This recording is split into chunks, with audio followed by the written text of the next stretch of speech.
Hi there, friends. Thanks for tuning in to Potter Paradox. Get ready for an incredible journey as we present what if Harry found a Pensieve at age 7 with his parents' real will and discovered Dumbledore forged a fake one. If you find our stories entertaining, a simple like and subscribe would mean everything to us. Your support motivates us to create more. Here we go. Chapter 1, The Forgotten Memory. The summer heat pressed down on little Whinging like an invisible weight. 7-year-old Harry Potter wiped sweat from his forehead as he struggled with the heavy box of Christmas decorations Aunt Petunia had ordered him to store in the attic. His skinny arms trembled with the effort, but he knew better than to complain. "Hurry up, boy!" Uncle Vernon bellowed from downstairs. "We haven't got all day." Harry bit his lip and pushed forward. The attic stairs creaked under his feet as he navigated the narrow passage, careful not to drop the box or bump against the walls. One wrong move and he'd be locked in his cupboard without dinner, again. The attic was stifling, dust particles dancing in the beams of sunlight that filtered through the small window. Harry set down the box with a sigh of relief and turned to head back downstairs, but something caught his eye, a glint of silver from behind a stack of old suitcases. Curious, he moved closer. He shouldn't be snooping, Uncle Vernon would be furious, but something pulled him toward that mysterious shimmer. Pushing aside a moth-eaten blanket, Harry found a strange stone basin with intricate carvings around its rim. Inside swirled a silvery substance, neither liquid nor gas, that seemed to glow with an inner light. "What are you?" Harry whispered, reaching out tentatively. His fingertips brushed the silvery surface, and suddenly the attic dissolved around him. He was falling, tumbling through darkness, until his feet hit solid ground. Disoriented and terrified, Harry looked around to find himself standing in an elegant office he'd never seen before. A tall, stern-looking man with spectacles sat behind a mahogany desk. Across from him sat two people Harry had only ever seen in the tattered photograph he kept hidden beneath his thin mattress. "Mom. Dad." The words escaped his lips as a shocked whisper. They didn't react. Nobody seemed to notice him at all. "Now then, Mr. and Mrs. Potter," the stern man said, adjusting papers before him. "Today we'll finalize your will. I understand you wish to make some specific provisions regarding young Harry should the unthinkable occur." Harry's heart pounded. He was in a memory, his parents' memory, watching them prepare for a possibility that had become reality. James Potter nodded, his hand clasping Lily's tightly. "With Voldemort targeting us specifically, we need to ensure Harry is protected if something happens to us." "Of course," the man nodded. "I've prepared the documents according to your instructions. Shall I read them aloud for your final approval?" "Please do, Mr. Grimsby," Lily said, her green eyes, Harry's eyes, serious and determined. The lawyer cleared his throat. "In the event of both your deaths, custody of Harry James Potter is to go to his godfather, Sirius Orain Black. Should Mr. Black be unable to fulfill this role, the following individuals are named in order of preference: Remus John Lupin, Alice and Frank Longbottom, Minerva McGonagall, or Andromeda and Ted Tonks." Harry's breath caught. Godfather? He had a godfather named Sirius. Why had no one ever told him? "Under no circumstances is Harry to be placed with Petunia and Vernon Dursley," Mr. Grimsby continued, "as Mrs. Potter has expressed serious concerns about their attitude toward magic and their ability to care for a magical child." Lily nodded firmly. "Petunia would hate raising a wizard, and Vernon is openly hostile toward anything abnormal. They'd make Harry's life miserable." James squeezed her hand. "Not to mention they wouldn't be able to protect him if Death Eaters came looking." Harry felt a chill despite the attic heat. His parents had specifically forbidden placing him with the Dursleys. Someone had ignored their wishes, someone had sent him to live with people his parents had explicitly rejected. Regarding the Potter assets, the lawyer continued, "Harry is to inherit all properties, vaults, and family heirlooms upon reaching 11 years of age. Until then, his guardian will have limited access to Vault 687 for Harry's care and education. The ancestral properties will remain under Fidelius' charm until Harry comes of age or his guardian deems it safe to inhabit them. James interrupted. Make sure the will specifies that Dumbledore is not to be given control of any Potter assets. He's a great man, but he thinks too much about the greater good and not enough about individual welfare. Noted and already included, Mr. Grimsby said. I've also added your request that a copy of this will be provided to the goblins at Gringotts, the Department of Magical Law Enforcement, and your personal solicitor. Perfect, James said. And the letter for Harry? The lawyer produced a sealed envelope. Will be kept with each copy and given to Harry on his 11th birthday, regardless of who has guardianship. Lily wiped away a tear. I hope he never needs any of this. The memory shifted, dissolving into swirling silver before reforming. Now Harry stood in a grand marble hall with soaring ceilings. His parents were speaking with a goblin in formal robes. Everything is prepared according to your wishes, Lord and Lady Potter, the goblin said, placing a glowing crystal on a document. This will register your true will with Gringotts, superseding any other versions that might appear. James frowned. You think someone might try to forge our will? The goblin's sharp teeth glinted. In times of war, Lord Potter, we've seen powerful wizards attempt to control orphaned heirs through such means. This crystal ensures that any attempt to probate a false will would trigger an immediate audit by Gringotts. How would Harry know to come to you if? Lily couldn't finish the sentence. The Pensieve you've entrusted to us will be delivered to the location you specified if your heir's magical signature is detected there after your passing, the goblin explained. It contains these memories and instructions for contacting Gringotts. Harry gasped. The stone basin was meant for him all along. The memory shifted again. Dumbledore, Harry recognized him from a chocolate frog card Dudley had thrown away, stood before wizards in plum-colored robes. As Chief Warlock, I present the will of James and Lily Potter, Dumbledore said gravely. Given the extraordinary circumstances of their deaths and the continued threat to their son, I've been forced to take certain protective measures. He unrolled a parchment that glowed faintly blue. The Potters entrusted young Harry to my care. For his protection, I've placed him with his mother's sister, where blood wards will shield him from those who might wish him harm. A witch with a monocle spoke up. Albus, standard procedure requires Gringotts' verification of the will. Dumbledore's eyes twinkled.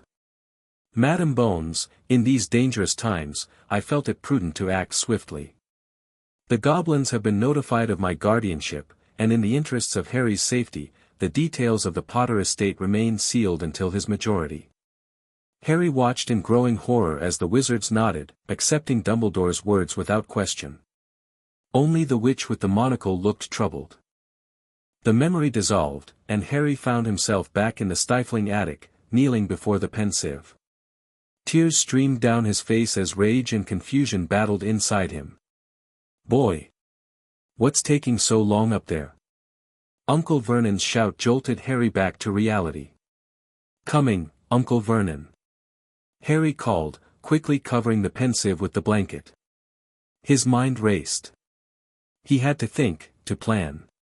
For the first time in his life, he had proof that he wasn't meant to be here, that someone had deliberately placed him with people who hated him. And that someone was Albus Dumbledore. That night, after finishing his chores and enduring another meager dinner while Dudley stuffed himself with seconds and thirds, Harry lay on his thin mattress in the cupboard under the stairs, thinking. The revelation from the Pensieve replayed in his mind. His parents had wanted him to contact Gringotts, but how? He was 7 years old, locked away in a Muggle suburb with no way to access the magical world. A soft tapping interrupted his thoughts. Harry peered through the slats of his cupboard door, seeing nothing in the darkened hallway. The tapping came again, more insistent. He realized it was coming from outside the house. Careful not to make any noise, Harry slipped out of his cupboard and padded to the kitchen window. A small, gray owl perched on the sill, a letter clutched in its beak. Harry's heart raced. He glanced toward the living room where the Dursleys were watching television, then quietly unlatched the window. The owl hopped inside, dropped the letter on the counter, and fixed Harry with an intelligent stare. The envelope was thick and made of yellowish parchment. On the front, written in emerald green ink, was, Mr. H. Potter, the cupboard under the stairs 4, Privet Drive, Little Whinging, Surrey. With trembling fingers, Harry opened it. Dear Mr. Potter, Gringotts Wizarding Bank has detected the activation of the Potter Memory Trust. As per the instructions left by your late parents, we are contacting you to arrange a meeting regarding your inheritance and other matters of great importance. To respond, simply write your reply on the back of this letter and give it to the waiting owl. If you are unable to travel to London independently, please indicate this, and alternate arrangements will be made. May your gold always flow and your enemies tremble before you, Nagnock Potter Family Account Manager, Gringotts Wizarding Bank. Harry stared at the letter in disbelief.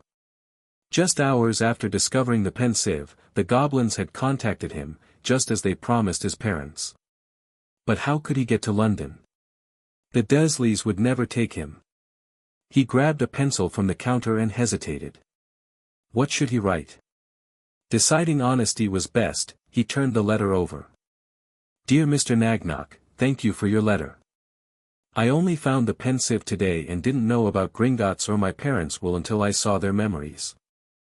I'm 7 years old and live with my aunt and uncle who don't like magic. They won't take me to London. I don't know how to get to you, but I really want to talk about my parents and whatever they left for me. Harry Potter. He gave the letter to the owl, which immediately took flight into the night sky. Harry watched it disappear, wondering if he'd done the right thing. Would the magical bank really help him? Or had he just exposed his discovery to people who might tell Dumbledore? 2 days later, Harry was weeding the garden when a perfectly ordinary-looking man in a business suit walked up the driveway. He had neatly trimmed dark hair, wore sunglasses, and carried a leather briefcase. Good morning, the man said pleasantly. Is this the residence of Vernon and Petunia Dursley? Harry nodded cautiously. Excellent. And you must be Harry Potter.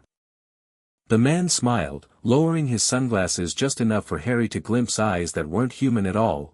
They were black and beady, with vertical pupils. Harry gasped. Mr. Griphook, at your service, the man whispered. Gringotts representative. Is your aunt or uncle at home? Aunt Petunia's inside, Harry said, still staring. Perfect. Please continue your gardening while I speak with her. When I leave, check beneath the hydrangea bush. The goblin in disguise straightened his tie and walked to the front door with the confident stride of a successful businessman. Harry pretended to pull weeds while straining to hear the conversation. He caught snippets as Petunia opened the door. Financial advisor, generous educational grant, meeting in London to discuss details, all expenses covered. 20 minutes later, the man emerged, shook Petunia's hand, and walked past Harry with a barely perceptible wink. As instructed, Harry checked the hydrangea bush once the man had disappeared down Privet Drive. There, nestled among the roots, was a small envelope. Mr. Potter, your aunt has agreed to bring you to London tomorrow for a meeting regarding a fictional educational opportunity. She believes it will reflect well on their family if you receive this prestigious grant. A car will collect you both at 9 a.m. During the meeting, she will be kept occupied with paperwork and refreshments while we discuss your true inheritance. Wear your best clothes and bring the Pensieve, shrunk using the enchanted handkerchief enclosed. Griphook Gringotts Acquisition Specialist. Harry carefully pocketed the letter and the silky handkerchief, excitement bubbling inside him. Tomorrow he would learn the truth about everything. The sleek black car that arrived the next morning impressed even Uncle Vernon, who kept peering through the curtains as Harry and Aunt Petunia got in. Remember to be polite, Petunia hissed as they pulled away. These people are offering money for your schooling. Don't do anything abnormal. Yes, Aunt Petunia, Harry replied, clutching his backpack containing the now miniaturized Pensieve. He'd been amazed when the handkerchief had reduced the basin to the size of a teacup. The driver, another disguised goblin, Harry suspected, remained silent throughout the journey to London. When they finally stopped, they weren't in front of a bank but an imposing office building with mirrored windows. Gringotts Investment Services, the driver announced, opening the door for them. 13th floor. The elevator ride was tense, with Petunia fussing over Harry's untamable hair and threadbare clothes. When the doors opened, they were greeted by an elegant reception area with marble floors and crystal chandeliers. "Ah, Mrs. Dursley and young Mr. Potter." A sharply dressed woman approached them. "I'm Ms. Sharpfong, the grant coordinator. Mrs. Dursley, if you'll follow my assistant, she'll help you with the preliminary paperwork while I give Harry a brief assessment." Before Petunia could object, she was smoothly directed to a comfortable waiting area with tea and pastries, while Harry was led through heavy oak doors into a corridor that quickly transformed from modern office to something more ancient and magical. The disguised goblin dropped her human appearance as soon as the doors closed. "This way, Herr Potter," she said, her voice now gravelly. "The director is waiting." Harry was escorted into a circular chamber where 7 goblins sat at a crescent-shaped table. In the center of the room stood a pedestal with a familiar stone basin, a larger version of the Pensieve he'd found. An elderly goblin with spectacles stood. "Harry James Potter, welcome to Gringotts, London. I am Director Ragnarok. We have much to discuss and limited time before your aunt expects you back." Harry swallowed nervously. "Thank you for helping me, sir."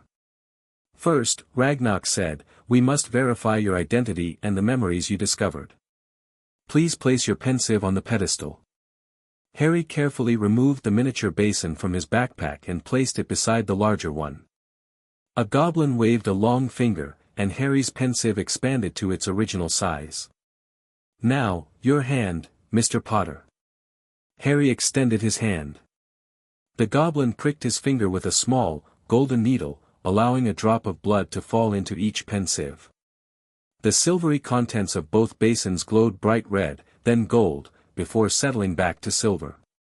"Blood and magic confirm your identity," Ragnarok announced. "The memories in your Pensieve are genuine and match those entrusted to us by your parents." "So it's true?" Harry asked, his voice small. "Dumbledore lied about their will.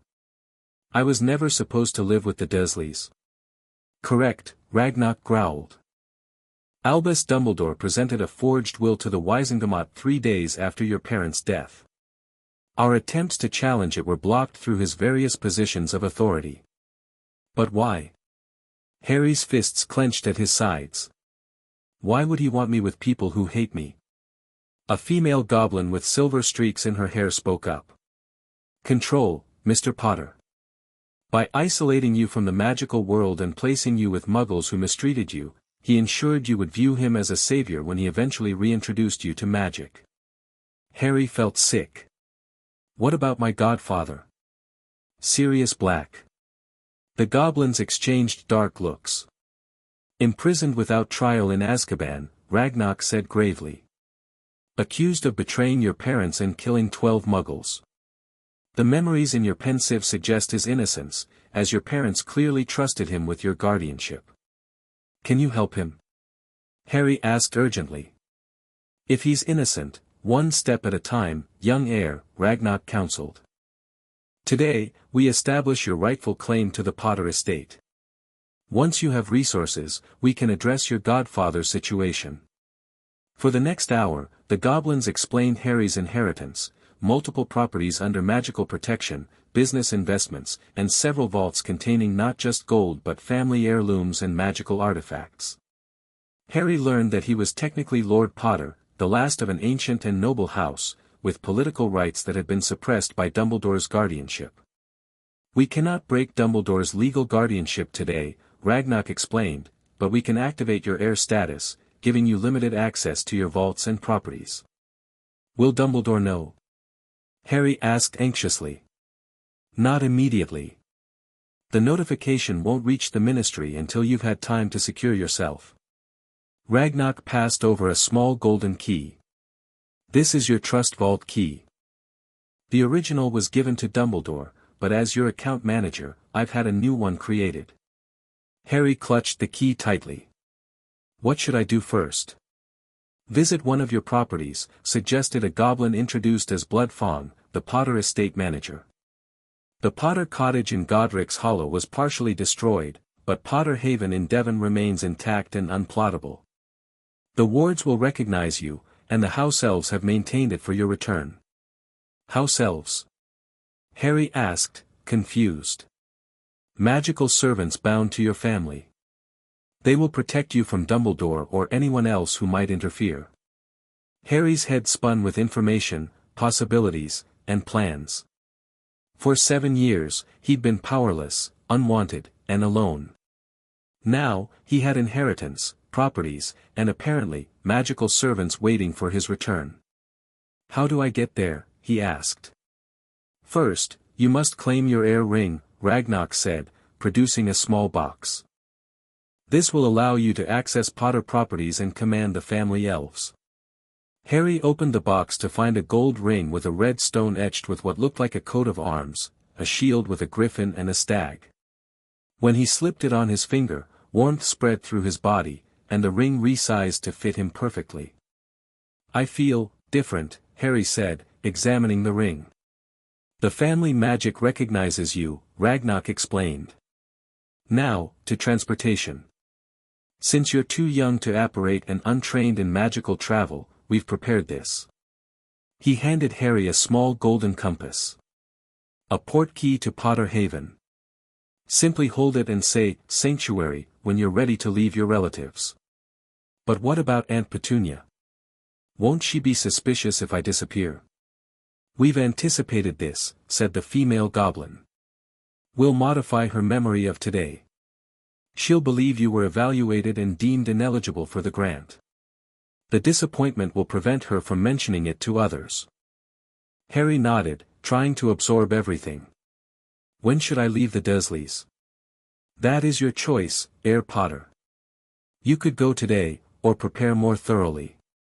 But remember, once Dumbledore discovers your knowledge, he will act quickly to regain control. Harry thought about the cupboard waiting for him, the endless chores, Dudley's bullying, and years more of the same stretching ahead. His decision wasn't difficult. I want to see my real home, he said firmly.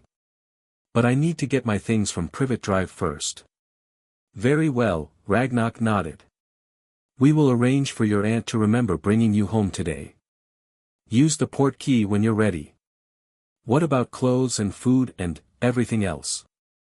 Harry asked, suddenly realizing the practical challenges of living alone at 7. Your house elves will provide everything you need, Ragnarok assured him. And this pouch contains 100 galleons for immediate expenses. He handed Harry a small leather bag that felt much heavier than it looked. Before you go, interrupted a goblin Harry hadn't been introduced to, there's something else you should know. He pushed forward a parchment with complex runic symbols. Our routine inheritance test detected a magical anomaly in your scar. It contains a soul fragment, likely from the night your parents died. Harry's hand flew to his forehead. A soul fragment? Like, someone else's soul is in me? A dark magical parasite, the goblin confirmed. For a fee, our curse breakers can remove it safely. How much? Harry asked, feeling ill at the thought of carrying a piece of someone else, possibly Voldemort, in his scar. 5,000 galleons. Harry looked at the pouch of 100 galleons and felt overwhelmed. It had seemed like so much just moments ago. Your trust vault contains more than enough, Ragnarok assured him, sensing his concern. Shall we proceed with the cleansing ritual before you leave today? Yes, Harry said firmly. I don't want any part of the person who killed my parents inside me. The cleansing ritual took place in a chamber deep beneath Gringotts. Harry lay on a stone altar surrounded by goblins in ceremonial robes chanting in a language he didn't understand. The pain was intense but brief, a searing flash that made his scar feel like it was being torn open, followed by a black mist that rose from his forehead, screaming as goblin magic contained and destroyed it. When it was over, Harry felt lighter somehow, as if a weight he hadn't known he was carrying had been lifted. The goblins told him the scar would fade over time, no longer a cursed wound but just an ordinary mark. Afterward, while Harry recovered with a cup of sweet tea, Ragnar provided him with books on wizard culture, basic magic theory, and the Potter family history. Study these at Potter Haven, the director advised. Knowledge will be your greatest defense against those who would control you. As their meeting concluded, Harry had one more question. Director Ragnar, why are you helping me so much? What do you get out of this? The old goblin's face split into a toothy grin. 3 reasons, young Potter. First, your family has always dealt honorably with Gringotts, unlike many wizards. Second, Dumbledore's interference cost us considerable business managing your estate. And third, his eyes gleamed, goblins appreciate nothing more than thwarting a powerful wizard's schemes. Watching Albus Dumbledore's carefully laid plans crumble will be, most satisfying. Back at Privet Drive, Harry waited until nightfall. The Dursleys, believing the educational grant had fallen through, were particularly nasty to him all evening. Uncle Vernon had berated him for not being good enough, while Dudley gloated and Aunt Petunia assigned extra chores as punishment for embarrassing them. Harry endured it all with a secret smile. Soon, he would never have to see them again. After everyone was asleep, he retrieved his few treasured possessions, the photo of his parents he'd found in the attic years ago, a broken toy soldier Dudley had discarded, and the books he'd hidden under the loose floorboard in his cupboard. Everything fit into his school backpack with room to spare. He considered leaving a note but decided against it. The Dursleys wouldn't care that he was gone, only that their free labor had disappeared. Let Dumbledore explain it to them when he discovered Harry missing. Standing in the darkened hallway, Harry clutched the golden compass and whispered, "Sanctuary." A hook seemed to catch him behind the navel, and Privet Drive dissolved in a whirl of color and sound. Harry was flying, spinning, being pulled toward something, and then his feet slammed into solid ground. Catching his balance, Harry looked up and gasped. Before him stood a beautiful stone manor house with warm lights glowing in the windows. The grounds around it were lush with gardens and tall trees, all enclosed within a shimmering barrier he could only assume was magical protection. The front door opened, spilling golden light onto the path. A small creature with large ears and tennis ball eyes dressed in a neat uniform stood in the doorway. "Master Harry has come home," the house elf squeaked joyfully. "Mipsy has waited so long." More elves appeared behind the first, all beaming at him with tears in their eyes. Harry felt his own eyes growing wet as the word echoed in his mind. Home. He was finally home. The next morning, Harry woke in a 4-poster bed larger than the Dursleys' entire bathroom. For a moment, he thought he was dreaming, the soft sheets, the spacious bedroom with its magical paintings and shelves of toys that should have been his from infancy. "Master Harry is awake." Mipsy appeared with a pop, carrying a breakfast tray. "Did Master sleep well?" Harry nodded, still overwhelmed by the sudden change in his circumstances. After his arrival last night, the elves had shown him around the manor, explaining that it had been the Potter family's secondary residence. His parents had lived in Godric's Hollow for protection during the war, but this had always been intended as Harry's childhood home. "Mipsy, can you tell me about my parents?" Harry asked as he ate breakfast, more food than the Dursleys would have given him in 2 days. The little elf's eyes filled with tears. Master James and Mistress Lily were the best, kindest masters. They visited often before going into hiding. Mistress Lily set up the nursery for Master Harry, saying you would come here after the danger passed. Harry's chest tightened. "Can you show me the nursery?" After breakfast, Mipsy led him to a room that made his heart ache. Decorated in soft blues and greens, it featured animated paintings of magical creatures that moved and played across the walls. A handcrafted crib stood in one corner, while toy broomsticks, stuffed magical animals, and children's books filled the shelves. Mistress Lily put preservation charms on everything, Mipsy explained. Said Master Harry would need them when you came home. Harry ran his fingers over a stuffed black dog, a toy stag, and a plush wolf that howled softly when squeezed. "The Marauders," Master James called them, Mipsy said. like him and his friends. Throughout the day, Harry explored his inheritance. The manor had 12 bedrooms, extensive gardens, a Quidditch pitch, and a library that would have made Hermione Granger, whom he hadn't met yet, weak with envy. Most importantly, it contained family histories, photo albums, and journals left by generations of Potters. In his father's study, Harry found a leather-bound book with "Messages for Harry" embossed on the cover. Inside were letters his parents had written to him for different occasions, birthdays, his first day at Hogwarts, even his wedding day, all preserved with the hope he would read them when the time came. With shaking hands, Harry opened the letter labeled, "For Harry's 7th birthday," and saw his mother's handwriting for the first time he could remember. "My darling boy, happy 7th birthday. If you're reading this, it means our plan worked, and you're safe at Potter Haven with the elves looking after you. I wish more than anything that we could be there to celebrate with you, to see you growing into the wonderful person I know you'll become. 7 is a magical number, Harry. In the wizarding world, it's when many children first show signs of accidental magic, though you've been moving your toys around since you were 6 months old. Your father has already started planning flying lessons for you, convinced you'll be a Quidditch star like him. I hope you're happy, sweetheart. I hope you're loved and safe and excited about the magical world you're a part of. Know that wherever we are, your father and I are so proud of you and love you more than words can say. All my love, Mum." Harry clutched the letter to his chest, tears flowing freely. For 7 years, he believed his parents were drunks who died in a car crash. He'd never felt their love or known they'd planned so carefully for his future. Now he had tangible proof of their love, and of Dumbledore's betrayal in keeping him from all of this.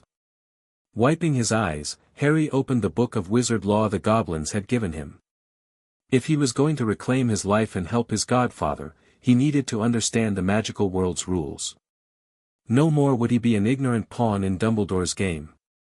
Over the following weeks, Harry settled into life at Potter Haven.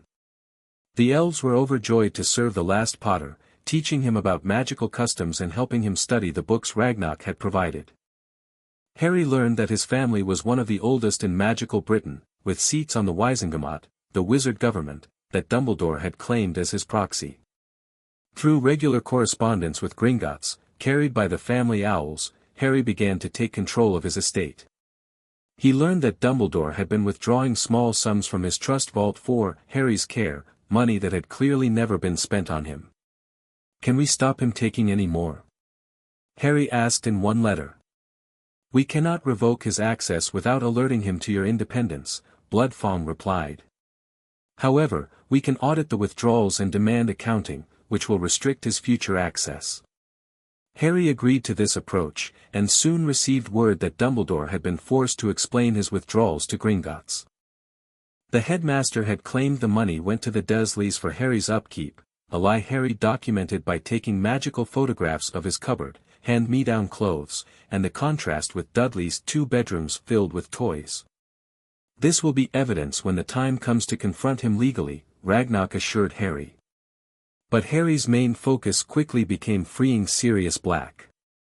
According to the legal books, his godfather should have received a trial with Veritaserum, truth serum. The fact that he hadn't suggested powerful interference, likely Dumbledore ensuring Harry would have no magical guardian. How do we prove he's innocent without attracting Dumbledore's attention? Harry asked during a secret meeting with Griphook, who had become his main contact. "We need an ally in the Ministry," the Goblin explained. "Someone with authority who isn't under Dumbledore's influence." Together, they identified Amelia Bones, head of the Department of Magical Law Enforcement, as their best option. Her reputation for fairness and her position made her ideal, while her niece Susan's status as a future Hogwarts classmate of Harry's gave him a plausible connection. Harry drafted a careful letter, revealing just enough information to pique her interest without exposing his location or full knowledge. "Dear Madam Bones, my name is Harry Potter. I recently discovered information suggesting my godfather, Sirius Black, never received a trial after my parents' murder. Family documents indicate he wasn't their secret keeper as widely believed, but Peter Pettigrew was. I understand you're committed to justice. Would you be willing to investigate privately before I bring formal charges of judicial misconduct? I can provide memories and evidence but require assurance this won't reach certain parties prematurely, particularly Headmaster Dumbledore, who I've learned had unusual involvement in my placement after my parents' deaths. Respectfully, Harry J. Potter. The response came 3 days later, delivered by an official-looking owl. Mr. Potter, your letter raises disturbing questions. Ministry records confirm Mr. Black never received a formal trial. This alone warrants investigation, regardless of guilt or innocence. I'm willing to meet privately. Your concerns regarding certain parties are noted, though puzzling. Please suggest a secure location. A. Bones Head, DMLE. Harry consulted with Griphook, who arranged a meeting in a private Gringotts chamber with magical oaths ensuring confidentiality. When the day arrived, Harry was nervous but determined, dressed in proper wizard robes provided by the elves. Amelia Bones was a square-jawed witch with short grey hair and a monocle that seemed to see right through Harry's composure. Mr. Potter, she said after the introductions. I admit I'm surprised. Reports indicated you were living safely with Muggle relatives under Dumbledore's protection. That's what he wanted everyone to believe, Harry replied. But it wasn't what my parents wanted, and it certainly wasn't safe or happy. Over the next 2 hours, Harry shared everything, the Pensieve memories, the forged will, the abuse at the Dursleys, and Dumbledore's manipulations. He showed her the accounting from Gringotts tracking money meant for his care that never reached him. Madame Bones's expression grew progressively more grave. These are serious allegations against Britain's most respected wizard, she said finally. But the evidence is compelling. Especially regarding Black's lack of trial. Will you help? Harry asked directly. She adjusted her monocle. Justice doesn't discriminate based on who's been wronged, or who did the wronging. Yes, Mr. Potter, I'll investigate Black's case immediately. As for the rest, that requires more delicacy. Dumbledore has many allies. I understand, Harry said. But my godfather is innocent and suffering in Azkaban. That has to be fixed first. Agreed. I'll arrange a closed-chamber questioning under Veritaserum within the week. If he's innocent, we'll have grounds for immediate release. Harry felt a weight lift from his shoulders. Thank you, Madame Bones. As she gathered her notes, she gave him a searching look. You're remarkably composed for a 7-year-old, Mr. Potter. Harry thought about everything he'd learned and experienced in the past month. I had to grow up fast, he said simply. Sirius Black's release came 3 weeks later, after a closed trial that sent shockwaves through the ministry. Harry learned the details from Madame Bones's official letter. The questioning revealed not only Mr. Black's innocence but confirmed Peter Pettigrew as the actual secret keeper and the person responsible for the Muggle deaths. Pettigrew, it seems, is an unregistered animagus who faked his death and escaped as a rat. Mr. Black has been cleared of all charges and is currently recovering at St. Mungo's. He's been asking for you. Given the circumstances, I've refrained from revealing your current situation, telling him only that you're safe and aware of his innocence. Dumbledore appeared genuinely surprised by these developments, though he quickly positioned himself as supportive of the review. He's requested to be present when you and Black are reunited, citing security concerns. Harry wrote back immediately, explaining that he wanted to meet Sirius alone first at Potter Haven, which was under Fidelius' charm. After consulting with healers about Black's condition, Madame Bones agreed to arrange it. The day Sirius arrived was one Harry would never forget. He stood nervously on the front steps of Potter Haven, watching as Madame Bones escorted a thin, haunted-looking man up the path. Though gaunt from prison, Sirius moved with growing animation as he took in his surroundings, his eyes widening when they landed on Harry. "James," he whispered, before shaking his head. "No. Harry. It's really you." Harry stepped forward. "Hello, Godfather." Sirius dropped to his knees, bringing himself to Harry's eye level. "You look so much like your father," he said hoarsely. "Except, I have my mother's eyes, Harry finished with a smile. Everyone says that. For a moment, they just stared at each other, bridging 7 years of separation. Then Sirius opened his arms hesitantly, and Harry threw himself into his godfather's embrace. I'll leave you two to get reacquainted, Madam Bones said quietly. Mr. Black, remember what we discussed about keeping a low profile. Dumbledore is still searching for Harry, and the fewer people who know his location, the safer he'll be. After she left, Sirius followed Harry inside, looking around in wonder. I haven't been here since before you were born, he said. Your dad talked about bringing you here to teach you to fly once the war was over. Over dinner prepared by the ecstatic house elves, Harry explained everything, finding the Pensieve, learning about the forged will, and his escape from the Dursleys. Sirius grew increasingly agitated as Harry described his treatment by the Muggles. I'll kill Dumbledore, he growled. And those miserable excuses for human beings. No, you won't, Harry said firmly. You just got out of Azkaban. I need you here, not locked up again. Sirius blinked, then let out a bark of laughter. Merlin's beard, you sound just like your mother when you take that tone. His expression softened. You're right, of course. Revenge won't help either of us now. Besides, Harry added with a determined look, I don't want revenge. I want justice. Dumbledore needs to answer for what he did, legally, publicly, and completely. And for that, we need to be smarter than him. Sirius studied his godson with a mixture of pride and sadness. You shouldn't have to think this way at 7.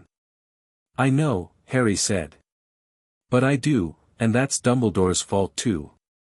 So, will you help me? Until my last breath, Sirius promised. What's the plan? Harry grinned, a spark of mischief in his eyes that was pure James Potter. First, you're going to get healthy. Then, we're going to learn everything Dumbledore doesn't want us to know. And when I turn 11 and get my Hogwarts letter. Yes. Sirius prompted, caught up in Harry's enthusiasm. We're going to give Albus Dumbledore the surprise of his very long life. Chapter 2, Shattered Chains. Sirius Black stared at the parchment in his hands, a grin slowly spreading across his gaunt face. 3 months since his release from Azkaban, and finally the St. Mungo's healers had cleared him for magic.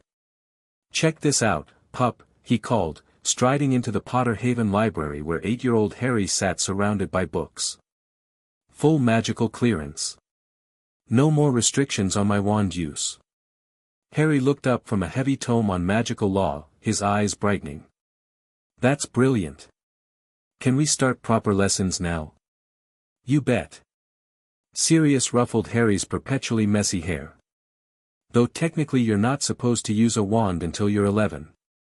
Harry snorted. Technically, I'm supposed to be living with the Dursleys under Dumbledore's thumb. I think we're well past worrying about minor age restrictions. Sirius barked out a laugh. In the 9 months since Harry had escaped Privet Drive, his godson had developed a healthy disregard for rules that didn't make sense, a trait Sirius wholeheartedly encouraged. Fair point. Let's head to the dueling room. Potter Haven's dueling chamber was a long room with padded walls and enchanted dummies used by generations of Potters to practice magic. Sirius had trained here with James during school holidays, learning spells they definitely weren't teaching at Hogwarts. First things first, Sirius said, drawing his new wand. His original had been snapped when he was arrested. We need to find you a wand. But Ollivander is too close to Dumbledore, Sirius finished. But there are other wand makers. I've contacted someone in France who's willing to visit discreetly. Harry nodded. After months of intensive reading and magical theory, he was desperate to try actual spellcasting. The wand maker couldn't come soon enough. While we wait, Sirius continued, let's work on something just as important, defending your mind. Occlumency training had begun almost immediately after Sirius moved in. Harry's first meeting with Dumbledore would be crucial, and they couldn't risk the old wizard pulling thoughts from his mind. I've been practicing the visualization technique, Harry said. The book said to imagine your thoughts behind walls or inside containers. Sirius nodded approvingly. Good start. I'm no expert, your mother was the occlumency prodigy, but I know enough to help you build basic shields. They settled on cushions in the center of the room. Harry closed his eyes, focusing on his breathing as Sirius had taught him. Ready? Sirius asked. Ready. Legilimens, Sirius whispered, pointing his wand. Harry felt the gentle probe against his consciousness, nothing like the brutal attack Snape would one day use in canon. Instead of walls, Harry had visualized his memories as books in the Potter library, organized by subject with only blank decoys on the visible shelves. Important memories were locked in the restricted section behind his mental desk. Sirius pushed harder, testing Harry's defenses. A bead of sweat formed on the boy's forehead as he concentrated on keeping the visualization intact. Better, Sirius said, ending the spell. Much better than last week. You're a natural, Harry. Harry grinned, wiping his brow. It helps having a teacher who doesn't hate me. Sirius's face darkened. The stories Harry had shared about his treatment by the Dursleys still made his blood boil. No one's going to hurt you again, pup. Not while I'm alive. I know, Harry said simply, with complete trust. Then he cocked his head. Did you hear that? The soft chime of the manor's wards rang through the house. Someone had arrived at the outer boundary, someone keyed into the property's defenses. Sirius sprang to his feet, wand at the ready. Stay behind me. They moved cautiously to the entrance hall where Mipsy was already peering through a magical viewing portal. Master Sirius. Master Harry, the house elf squeaked. It's Master Moony at the gates. Sirius's face lit up. Remus. Let him in, Mipsy, but verify his identity first. Harry watched curiously as the elf disappeared with a crack, reappearing moments later with a shabby-looking man with prematurely graying hair. Despite his worn appearance, the man's eyes were sharp and kind. What form does your Patronus take, and why? Sirius demanded, wand still raised. The man smiled tiredly. A wolf, ironically enough. And because I realized during 7th year that despite my condition, I had found a pack that accepted me. Sirius lowered his wand and lunged forward, embracing the man fiercely. Moony. You old wolf. How did you find us? Amelia Bones, Remus Lupin explained, returning the hug before stepping back to look at Harry. His eyes widened. Harry, he breathed. You look so much like my father, but I have my mother's eyes, Harry finished with a grin, extending his hand. You must be Remus Lupin. Sirius has told me all about you. Remus shook Harry's hand, his expression a mixture of joy and sorrow. The last time I saw you, you were barely walking. Now look at you, 8 years old and apparently orchestrating jailbreaks and outwitting Albus Dumbledore. Harry blushed. I had help. The goblins did most of the work. Don't let him fool you, Moony, Sirius laughed. This kid figured out Dumbledore's whole scheme and started dismantling it before he was even 8. James and Lily would be bursting with pride. Remus nodded, his eyes suspiciously bright. They absolutely would. He looked around the entrance hall. Potter Haven. I never thought I'd see this place again. Why didn't you visit me? Harry asked suddenly. After my parents died? The directness of the question caught Remus off guard. He exchanged a glance with Sirius before answering honestly. I tried. Dumbledore said you were safe and that my condition made regular contact inadvisable. I wrote letters, but apparently they never reached you. Condition? Harry asked. Sirius and Remus exchanged another look. I'm a werewolf, Harry, Remus said quietly. Have been since I was a child. Your father and Sirius became animagi to keep me company during full moons. Harry absorbed this information with remarkable composure.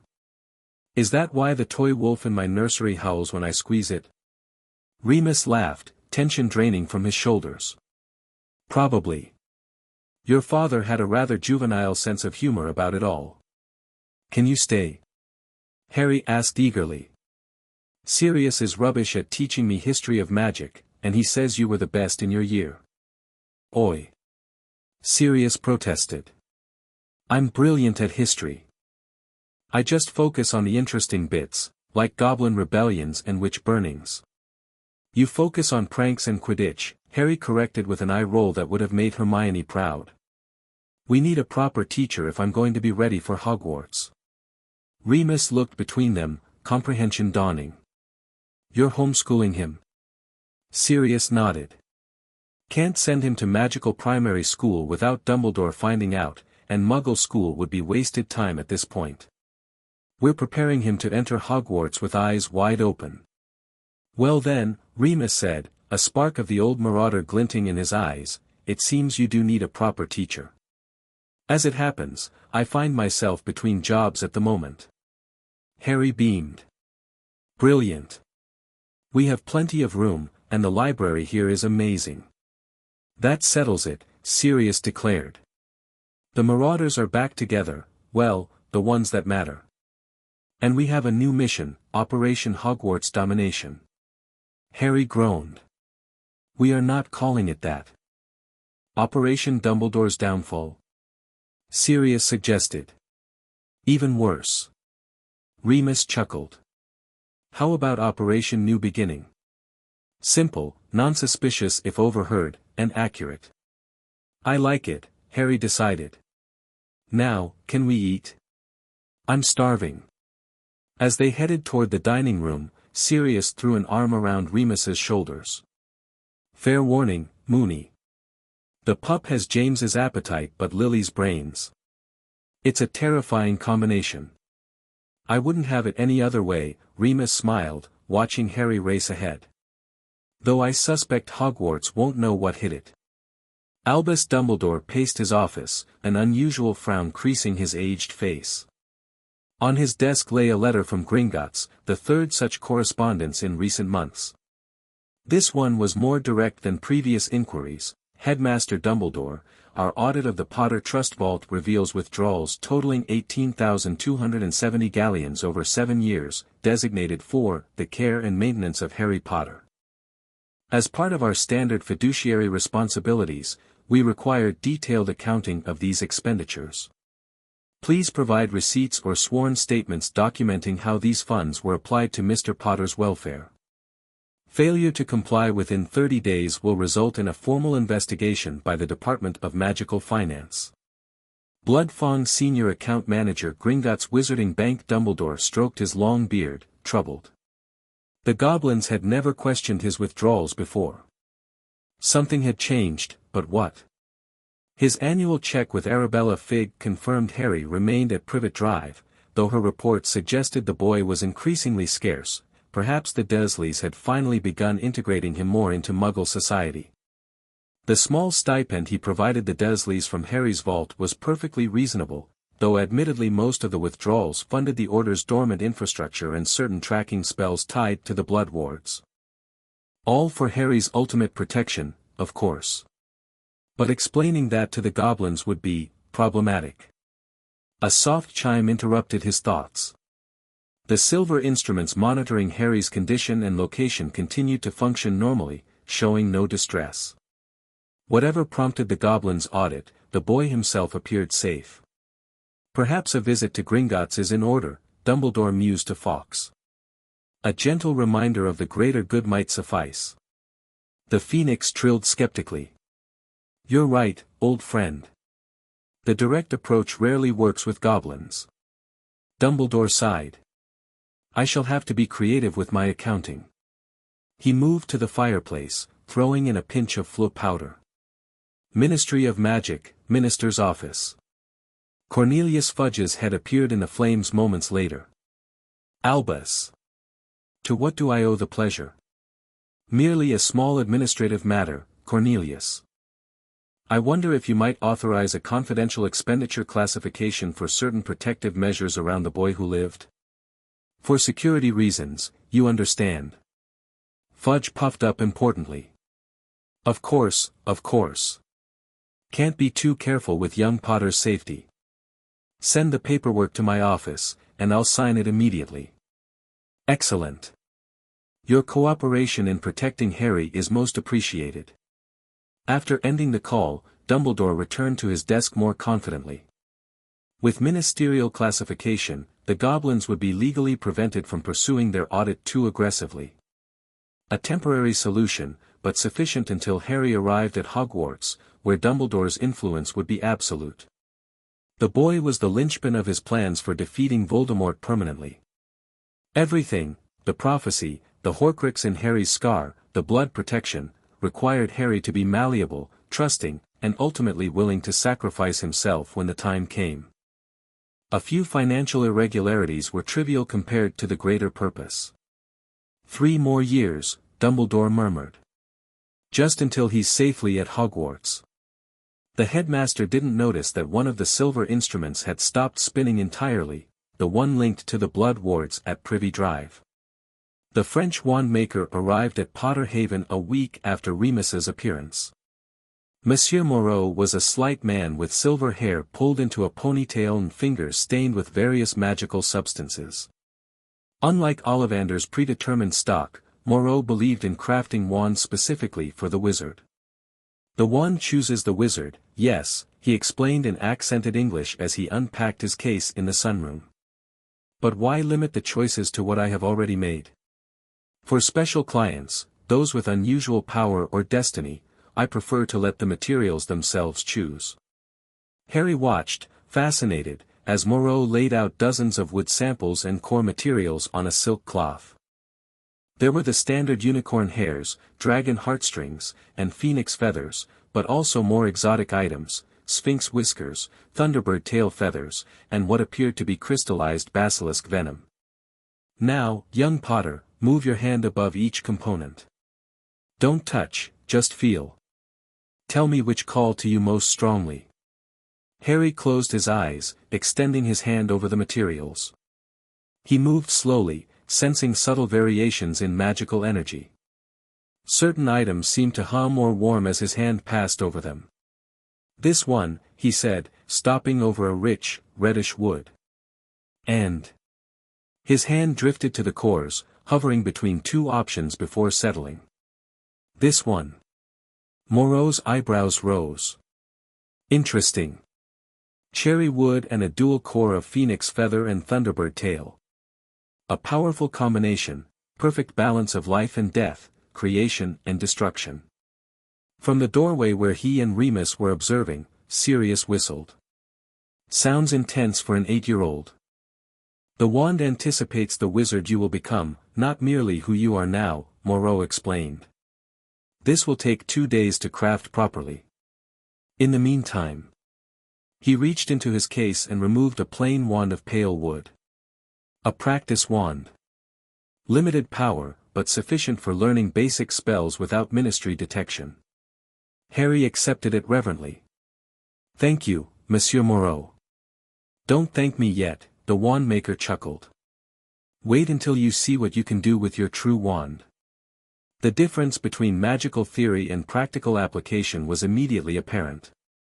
Harry had absorbed spellbooks like a sponge, but his first attempts with even the practice wand produced mixed results. Wingardium Leviosa, he pronounced, swishing and flicking at a feather in the dueling room. Instead of floating gently, the feather shot to the ceiling and stuck there. Too much power, not enough control, Remus observed. Try again with a heavier object. Harry targeted a paperweight next. Wingardium Leviosa. This time, the object rose smoothly to hover at eye level. Much better, Sirius grinned. You've got your mother's precision and your father's raw power. Just need to calibrate between them. Over the next weeks, Harry worked through first-year spells with surprising speed. By the time Moreau returned with his finished wand, Harry could already perform most basic charms reliably. The completed wand was beautiful, polished cherry wood with an intricate spiral pattern and a comfortable grip that seemed molded specifically for Harry's hand. 10¾ inches, Moreau said proudly. Flexible but resilient. The dual core is fully integrated, a technical challenge, but satisfying. When Harry took the wand, a shower of red and gold sparks erupted from the tip, dancing around the room like miniature fireworks. The surge of connection was immediate and profound, as though he'd found an extension of his own magic. Incredible, he whispered. Moreau beamed. Use it well, young Potter. This wand is suited for both great protection and formidable power. It will serve you in transfiguration and charms equally, though its true strength may lie in defensive magic. After Moreau departed, with a generous payment and sworn secrecy, Harry was eager to test his new wand's capabilities. The difference was immediately apparent. Spells that had been challenging with the practice wand now came effortlessly. Expelliarmus! Harry shouted, pointing at Sirius during their first proper dueling lesson. The spell hit with such force that Sirius not only lost his wand but flew backwards several feet, landing on the padded floor with a surprised goof. Blimey, Harry! Sirius exclaimed, sitting up. That was supposed to be a second-year spell. Harry lowered his wand, alarmed. Sorry. I didn't mean to, no apologies necessary, Remus interrupted, looking impressed. That was remarkably powerful casting. We'll just need to work on modulating your output. Like turning down the volume? Harry asked. Exactly, Sirius said, retrieving his wand. Most wizards struggle to put enough power into their spells. You have the opposite challenge. Harry nodded, filing away this insight. If his magic was naturally stronger than average, he'd need to be careful not to show his full capabilities at Hogwarts. Better to appear merely competent than draw unwanted attention. Summer faded into autumn, and life at Potter Haven fell into a pleasant routine. Mornings were dedicated to magical theory with Remus, covering potions, herbology, history of magic, and basic arithmancy. Afternoons featured practical spellwork with Sirius, focusing on charms, transfiguration, and defense against the dark arts. Evenings were Harry's favorite, sitting in the library with both marauders, listening to stories about his parents or planning for his eventual confrontation with Dumbledore. The key, Remus emphasized one night as they discussed strategy, is to appear cooperative but uninformed when you first meet him. Let him believe his plan is intact. Sirius nodded.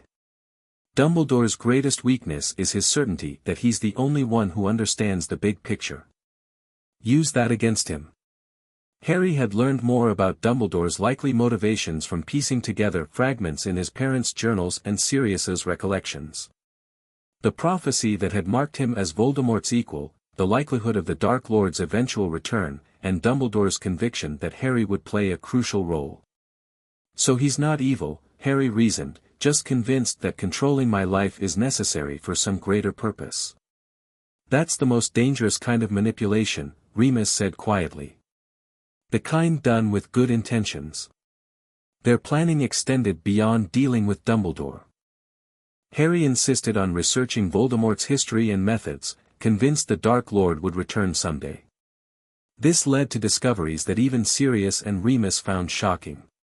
Tom Marvolo riddle. Sirius frowned at the parchment where Harry had written the name. Who's that? Voldemort, Harry explained, rearranging the letters to spell, I am Lord Voldemort. I found references in my mother's research journals. She was trying to understand his origins. Remus leaned forward, intrigued. And she discovered his real identity? Harry nodded. He was a half-blood Slytherin, attended Hogwarts about 50 years ago. Mum suspected he created something called Horcruxes to achieve immortality. Horcruxes? Sirius paled. That's the darkest magic imaginable, Harry. It involves splitting your soul through murder. I know, Harry said grimly. The soul fragment the goblins removed from my scar. I think it was an accidental Horcrux created when he tried to kill me.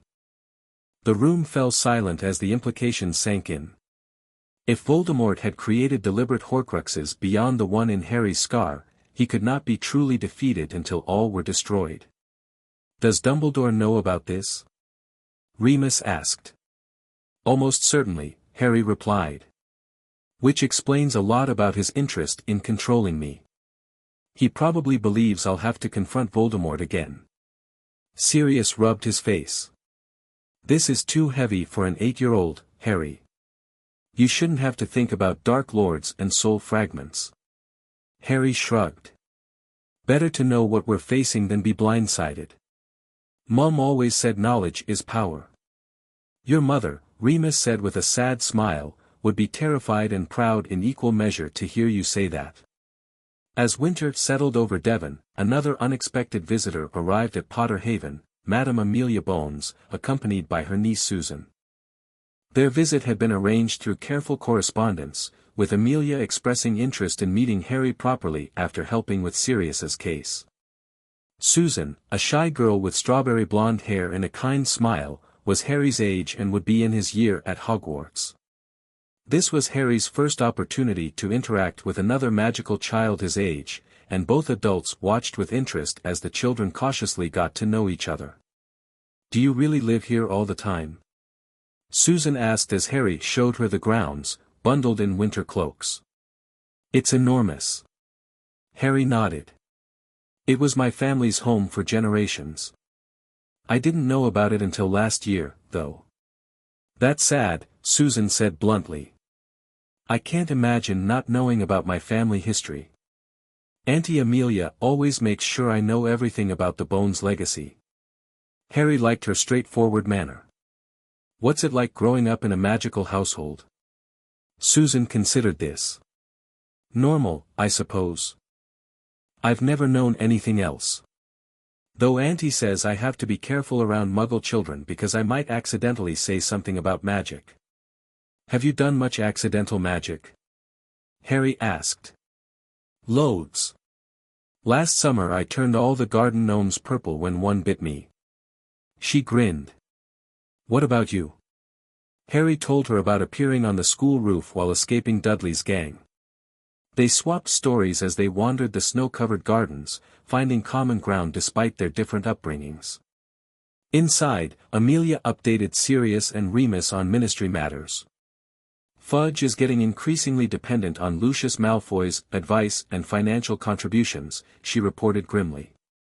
And Dumbledore seems content to let it happen, focusing instead on the International Confederation of Wizards. Has he mentioned Harry recently? Sirius asked. Only to reassure the Wizengamot that the boy who lived is safe and well prepared for his eventual return to our world. Amelia's expression was sardonic. I've maintained my distance from the subject, as agreed. Their conversation turned to the legal protections for Harry's continued independence. While Sirius had been cleared of all charges, his status as Harry's guardian remained complicated by Dumbledore's legal maneuvering after James and Lily's deaths. The simplest approach, Amelia advised, would be to wait until Harry receives his Hogwarts letter. At that point, his re-emergence into magical society becomes inevitable. Sirius can publicly claim guardianship then, citing the Potter's original will. And in the meantime? Remus asked. Maintain your current arrangement. I've ensured the records of Harry's residence remain sealed, citing security concerns. She smiled thinly. A justification Dumbledore himself established, ironically enough. From the adjacent room came the sound of children's laughter. Harry and Susan had progressed from cautious conversation to playing Exploding Snap, with Susan teaching Harry the wizarding card game. He needs more of that, Sirius observed quietly. Just being a kid with other kids. Amelia nodded. Susan could use more friends her age too. Perhaps we could arrange more visits. I trust your security measures. We'd like that, Remus said. Harry's education shouldn't just be about spells and strategy. He needs normal childhood experiences too. Later, as the Bones prepared to leave, Susan hesitantly asked Harry, will you write to me? Auntie says you can send letters through her secure box at the ministry. Harry brightened. I'd like that. It gets a bit lonely with just adults around, even if they are brilliant. Susan giggled. You can tell me more about Muggle things, and I can tell you about growing up magical. Deal? Deal, Harry agreed, shaking her offered hand solemnly. As they watched their visitors depart, Sirius draped an arm around Harry's shoulders. Made a friend, pup. Harry nodded. She's nice. Different from how I imagined magical kids would be. How did you imagine them? Harry shrugged. I don't know. More, impressed with themselves. Susan's just normal. That's the Bones family for you, Sirius chuckled. Practical to the core. Good allies to have. Friends, Harry corrected. Not just allies. Sirius squeezed his shoulder. Even better. The following spring brought another significant development in their plans. Through Gringotts' investigations, they discovered the existence of multiple Horcruxes, confirming Harry's suspicions about Voldemort's path to immortality. More importantly, they located one, hidden in the ancestral home of the Black family at Grimmauld Place. A locket, Sirius explained, showing Harry and Remus the Pensieve memory from his brother Regulus. Apparently Voldemort asked Kreacher, our house elf, to help hide it in a cave. But Regulus had a change of heart about being a Death Eater and sacrificed himself to retrieve it. And it's just sitting in your family home? Remus asked incredulously. Kreacher couldn't destroy it, so he's been keeping it safe, waiting for a way to fulfill Regulus's final order. Sirius looked troubled. I never knew my brother turned against Voldemort. All these years, I thought he died a loyal Death Eater. Harry placed a hand on his godfather's arm. We can finish what he started. The goblins said they know how to destroy Horcruxes, right? Sirius nodded. Basilisk venom or fiend fire. They have a controlled destruction chamber specifically for cursed objects. The recovery mission to Grimmauld Place was Harry's first visit to magical London.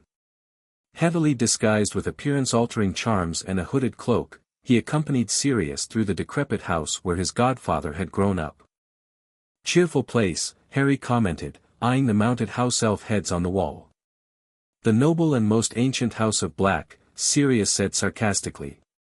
Toujours peur and all that rubbish. The house elf creature was initially hostile, muttering insults under his breath until Harry mentioned their mission to destroy Slytherin's locket.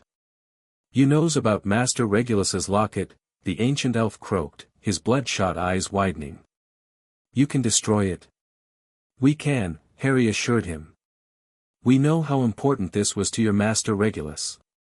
The change in Kreacher was immediate and startling.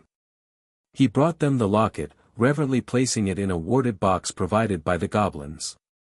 Harry felt the dark magic emanating from it, similar to what had been in his scar, but stronger, more deliberate. One down, Sirius said grimly as they left. Though we don't know how many more are out there. Mum's notes mentioned he was obsessed with significant magical numbers, Harry recalled. 7 might be his goal, it's the most magically powerful number. 7 pieces of soul, Remus shuddered when they told him later. It's monstrous. The locket's destruction at Gringotts was anticlimactic from Harry's perspective. The goblins handled it privately in their secure chambers, returning afterward with confirmation that the soul fragment had been eliminated. The basilisk venom penetrated the casing and destroyed the soul within, Nagnok reported. We retained the empty locket, as it remains a historical artifact of Salazar Slytherin. This success led to more aggressive research into other potential Horcruxes. Based on Harry's mother's notes and goblin intelligence, they compiled a list of possible vessels and locations. Some, like an object hidden at Hogwarts, would have to wait until Harry's arrival at school. Others became targets for discreet investigation. We're doing what Dumbledore should have been doing all along, Harry observed one evening as they updated their research chart. Instead of preparing me as some kind of sacrifice, he should have been hunting these things down. Perhaps he has been, Remus suggested. Dumbledore plays his cards very close to his chest. Sirius snorted. If he has, he's been doing it alone instead of building a team. Typical Albus, thinking he's the only one who can handle the responsibility. Harry tapped his quill against the parchment thoughtfully. When I get to Hogwarts, I'll need to find out what he knows without revealing what we know. A delicate balance, Remus agreed. You'll need to appear cooperative but not submissive. Good thing I've had the best teachers in deception, Harry grinned at the two marauders. Oi! We prefer strategic misdirection, Sirius protested with mock offense. Their laughter was interrupted by a house elf popping into the room. Master Harry! An owl has arrived with a letter from Gringotts marked urgent. The letter contained surprising news. The goblins had located another potential Horcrux in the Lestrange vault, a cup belonging to Helga Hufflepuff. Due to strict security protocols, they couldn't remove it without proper authorization, but they confirmed its dark magical signature matched the locket's. This complicates things, Remus frowned. We can't legally access the Lestrange vault. Sirius paced the room. Bellatrix is in Azkaban for life. As the head of House Black, I might be able to reclaim family artifacts she took into her marriage. Would the cup count? Harry asked. It wasn't a Black family item originally. No, but the goblins aren't always concerned with wizarding legal distinctions, Sirius explained. If I can make a compelling case that the cup was obtained illegally or contains dark magic that threatens goblin interests. The resulting legal maneuver took months of careful negotiation, with Sirius working through intermediaries to avoid alerting Dumbledore to their activities. By Harry's 9th birthday, they had successfully petitioned for a special inspection of potentially illegal dark artifacts in the Lestrange vault, resulting in the cup's confiscation and destruction. 2 down, Harry said with satisfaction when they received confirmation. How many to go? If he aimed for 7 pieces, and 1 was in you, with the locket and cup destroyed, that leaves 4 more, Remus calculated. Assuming he hadn't created more by the time he attacked your family. And assuming we're right about the number, Sirius added. But it's progress. As Harry approached his 10th birthday, their preparations intensified. Beyond magical education and Horcrux hunting, they focused on political groundwork for Harry's eventual public reappearance. Through carefully cultivated contacts, Augusta Longbottom, Amelia Bones, and other neutral or light-aligned families, Sirius began rebuilding the Potterblack political alliance that had once been influential in the Wizengamot. Without revealing Harry's location, he positioned himself as acting in his godson's interests, laying groundwork for challenges to Dumbledore's authority.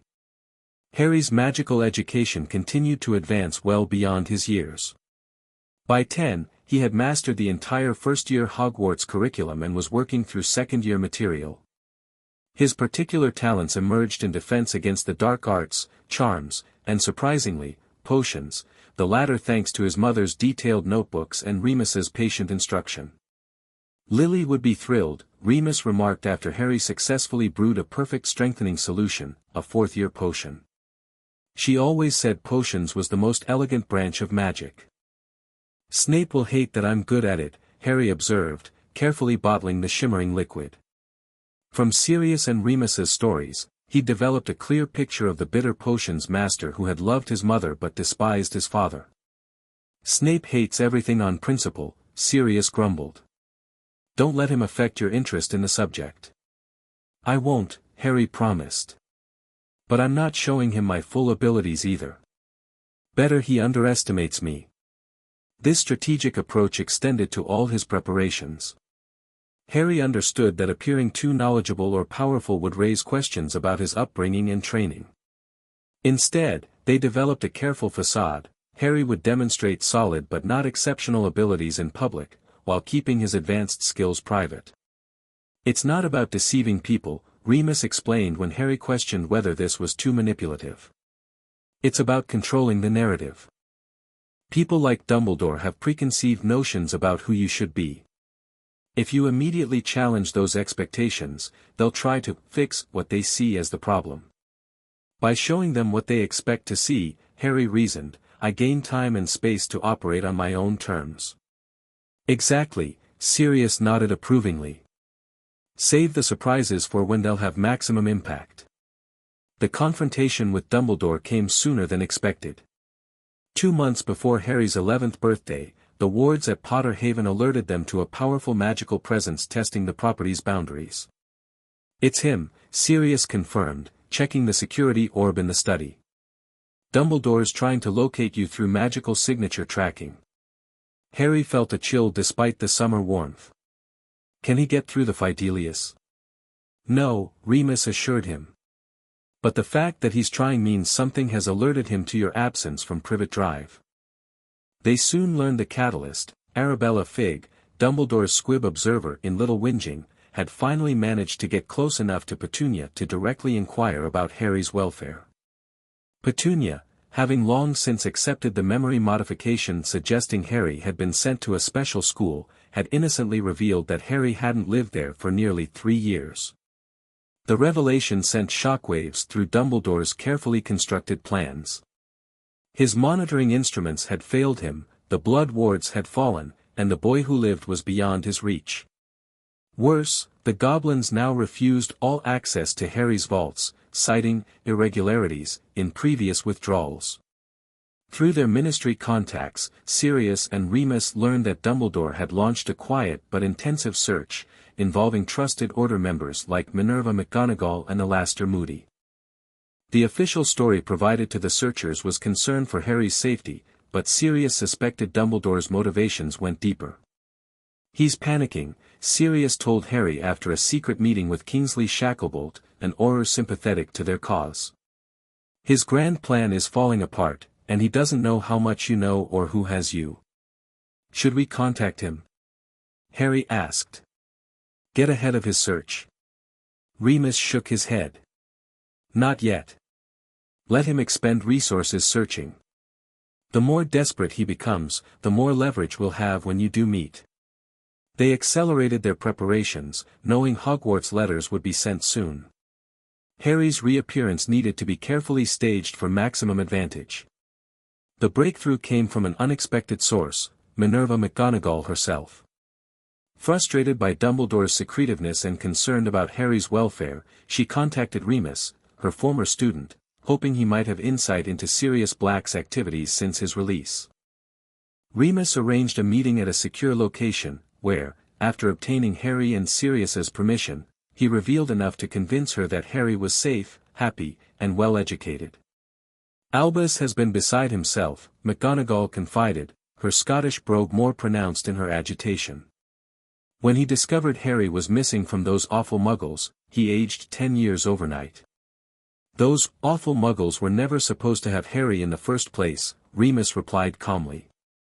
"James and Lily's will explicitly forbade it." McGonagall's eyes widened. "I told him they were the worst sort of muggles." "But a will?" "I never heard, because Dumbledore suppressed it," Remus explained. "Harry discovered the truth and has been living with his rightful guardian, Sirius, since he was 7. The deputy headmistress sat back, visibly processing this revelation. "And the blood protection Albus insisted was vital?" "There are other ways to protect Harry," Remus said simply. "Ways that don't require him to be abused and neglected." McGonagall's lips thinned. "I see." After a moment's thought, she added, "Harry's Hogwarts letter will be sent soon." "What does he intend to do?" "Attend, of course," Remus smiled. "But on his terms, not Dumbledore's." She nodded slowly. "I believe I can assist with that. Albus needn't know immediately when Harry's letter is delivered or if he responds. That could give you time to prepare appropriately." "Thank you, Minerva," Remus said, genuinely moved by her support. "Harry has looked forward to Hogwarts his entire life." "As well he should," she replied briskly. "And I shall look forward to having him in my house." "He is a Gryffindor, I presume?" Remus chuckled. "That will be for the Sorting Hat to decide. Harry is his own person, not just James and Lily reborn." On the morning of Harry's 11th birthday, a tawny owl arrived at Potter Haven carrying the long-anticipated Hogwarts letter. Though they'd known it was coming, seeing the emerald ink addressing Harry Potter at Potter Haven Devon, the Fidelius allowing the location to be named but not found, was a momentous occasion. "Open it, pup," Sirius urged, camera ready to capture the moment.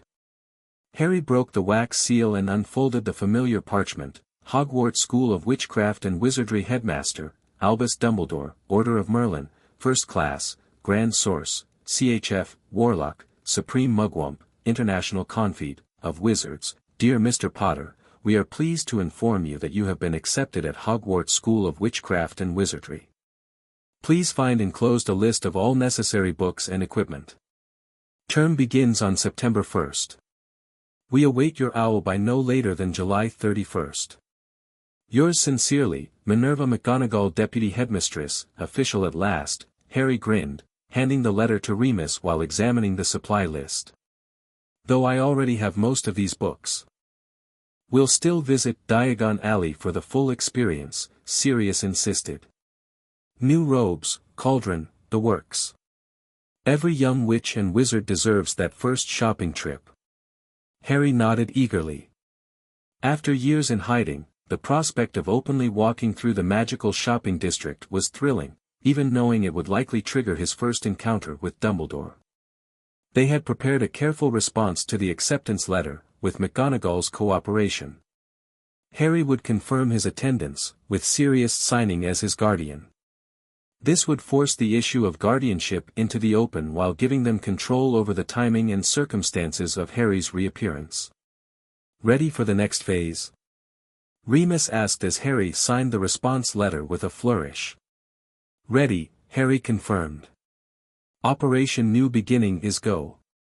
The strategically timed visit to Diagon Alley took place 3 days later. Their intelligence suggested Dumbledore was attending an International Confederation meeting in Geneva, giving them a window to establish Harry's public narrative before the headmaster could intervene. Harry's first proper view of the magical shopping district was everything he'd imagined. Despite years of preparation and description, the reality of Diagon Alley, the colorful shops, magical displays, and bustling energy, was breathtaking. It's brilliant, he whispered as they emerged from the leaky cauldron, Sirius at his side and Remus following discreetly as security. They had decided against disguises. This was Harry Potter's official return to the magical world, and they wanted to control the first impressions. Harry wore well-made but not ostentatious robes, his hair neatly combed, though still untamable, and his scar visible but not emphasized. Sirius, cleaned up and healthy after years of recovery, cut an impressive figure as Lord Black, Harry's official guardian. The whispers started almost immediately. Is that Harry Potter? With Sirius Black. The boy who lived. Harry had been coached extensively on handling public attention. He smiled politely but didn't engage, staying close to Sirius as they made their way to their first destination, Gringotts. Inside the bank, they were quickly ushered to Ragnarok's private office, away from curious eyes. Mr. Potter, the director greeted him formally. An auspicious day, your first public appearance since reclaiming your heritage. Director Ragnarok, Harry replied with a respectful bow.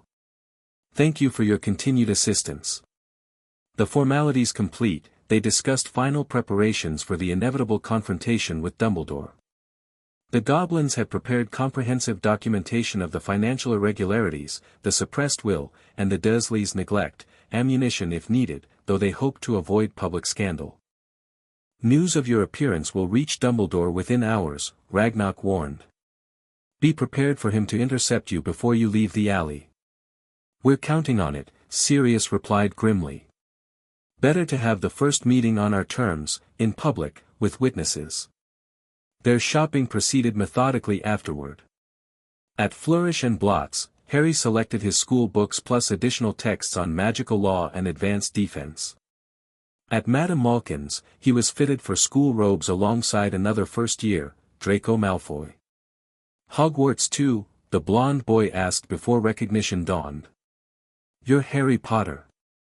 Harry, prepared for this encounter through intelligence about the Malfoy family, responded with careful neutrality.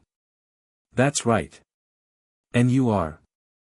Draco Malfoy, the boy replied, visibly calculating his approach. My father says you've been raised outside our world. Is that true? Not entirely, Harry said with a slight smile. I've had excellent magical education. I'm looking forward to Hogwarts, though. Which house do you expect to be in? Slytherin, of course, Draco said proudly. All my family has been. You'll probably be a Gryffindor like your parents. Perhaps, Harry shrugged. Though I think the Sorting Hat considers the individual, not just family history. Before Draco could respond, Sirius appeared at the doorway. The Malfoyer's eyes widened at the sight of Lord Black, his mother's cousin and his father's political opponent. Ready, Harry? Sirius asked, nodding politely to Draco. Almost done, Harry replied. He turned back to Draco. See you at Hogwarts, then. As they left the shop, Sirius murmured, Lucius is watching from across the street. That interaction will be reported in detail. Good, Harry said quietly. Let them wonder where I stand. Their final stop was Ollivander's, a formality since Harry already had his custom wand, but necessary for appearances and the trace records. As expected, Ollivander recognized Harry immediately and launched into his prepared speech about Harry's parents' wands and the brother wand to Voldemort's.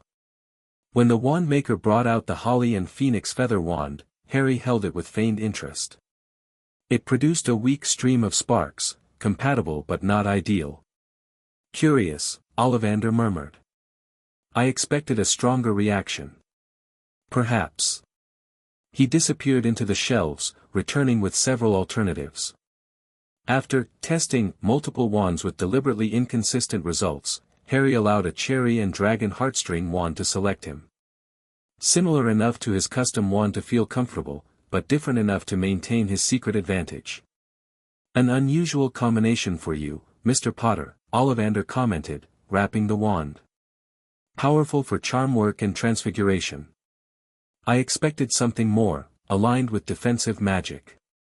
Harry accepted the wrapped package with an innocent smile. I suppose we don't always get what we expect. Their shopping complete, they headed toward the Leaky Cauldron for lunch, timing their arrival for maximum visibility. The pub was crowded with lunchtime patrons, many of whom fell silent at the sight of Harry Potter and Sirius Black entering together. They had just settled at a table when the door opened to admit a tall figure in midnight blue robes. Albus Dumbledore had arrived, his long silver beard and half-moon spectacles immediately recognizable to everyone present. Right on schedule, Sirius muttered, squeezing Harry's shoulder reassuringly. Harry took a deep breath, mentally reviewing the occlumency barriers he'd perfected over the past 3 years. This was the moment they'd prepared for, his first confrontation with the man who had manipulated his life from the shadows. Dumbledore approached their table, his blue eyes twinkling but his expression grave. Harry, my boy, he said softly. At last. Harry looked up, meeting that penetrating gaze without flinching. Headmaster Dumbledore, he replied politely. I've been looking forward to meeting you. And the game began. The silence in the Leaky Cauldron was complete as everyone watched the interaction between the boy who lived and the greatest wizard of the age. Dumbledore remained standing, projecting grandfatherly concern. I've been quite worried about you, Harry, he said, his voice carrying just enough to be heard by nearby tables. When I discovered you were no longer with your aunt and uncle. I haven't lived with the Dursleys for almost 4 years, Headmaster, Harry replied calmly. I'm with my rightful guardian now. Dumbledore's gaze shifted to Sirius, who met it with cool defiance. Sirius. I was unaware the ministry had approved your guardianship. James and Lily approved it, Sirius countered. In their will, their real will, not the version you presented to the Wizengamot. A ripple of whispers spread through the pub. Dumbledore's smile tightened almost imperceptibly. Perhaps this conversation would be better continued privately, he suggested. There are matters of Harry's safety that, I'm perfectly safe, Harry interrupted. And I prefer transparency, given past experiences. Dumbledore sighed, recognizing he would get nowhere with his current approach. He pulled out a chair. May I join you, then? As Harry's future headmaster, I believe we have much to discuss. Sirius nodded permission, and Dumbledore sat, casting a subtle privacy charm around their table, enough to muffle their words but not create complete isolation, which Harry appreciated. The last thing they wanted was to be whisked away to somewhere private where Dumbledore held all the advantages. Harry, Dumbledore began earnestly, while I understand you may have questions about your placement with your relatives, everything I did was for your protection. The blood wards created by your mother's sacrifice required me to call Privet Drive home, Harry finished. Yes, I've studied blood magic, headmaster. But those wards failed the moment I found my parents' Pensieve and learned the truth about my inheritance. Dumbledore's eyebrows rose. Pensieve? What Pensieve? Harry smiled innocently. The one containing my parents' memories of their real will, their conversations with the goblins, and their explicit instructions that I never be placed with the Dursleys. The one that showed you presenting a forged will to the Wizengamot 3 days after their deaths. For the first time, Dumbledore seemed genuinely taken aback. His careful plans had not accounted for James and Lily creating a magical insurance policy against his interference. Harry, you must understand, he recovered quickly, those were desperate times. Voldemort's followers were still at large, seeking revenge. The blood protection was the strongest shield I could provide. At what cost? Sirius interjected. Years of abuse and neglect. Living in a cupboard. Being treated like a house elf by those magic-hating muggles. Dumbledore's eyes widened. A cupboard? Surely not, the cupboard under the stairs, Harry confirmed. My bedroom until I was 7. The Dursleys made it very clear how much they resented being forced to take me in. He leaned forward. Did you ever check on me, headmaster? Even once. The question hung between them, damning in its simplicity. Dumbledore's silence was answer enough. I had monitoring instruments, he finally said. They showed you were alive and not in mortal danger. Is that your standard for a child's welfare? Sirius asked incredulously. Not actively dying. Dumbledore's expression hardened slightly. My priority was keeping Harry alive, Sirius. The prophecy, ah yes, the prophecy, Harry interrupted. The one about me and Voldemort. The reason he targeted my parents. Genuine surprise flickered across Dumbledore's face. You know of the prophecy? My mother's journals were quite detailed, Harry replied. She was brilliant at connecting dots, even with limited information. This was a calculated revelation, letting Dumbledore know Harry was aware of the prophecy while implying his knowledge came from his mother rather than Sirius or other sources Dumbledore might try to block. Then you understand the importance of your protection, Dumbledore pressed. Voldemort will return someday, and when he does, I'll face him, Harry acknowledged. But I'll do it prepared and supported by people who care about me, not isolated and kept in ignorance. Dumbledore studied Harry with new intensity, reassessing the boy before him. This was not the malleable, grateful child he had expected to meet when Harry rejoined the magical world. This was a confident young wizard with knowledge, resources, and a clear-eyed view of his situation. I see Sirius and whoever else has been assisting you has prepared you well, he said finally.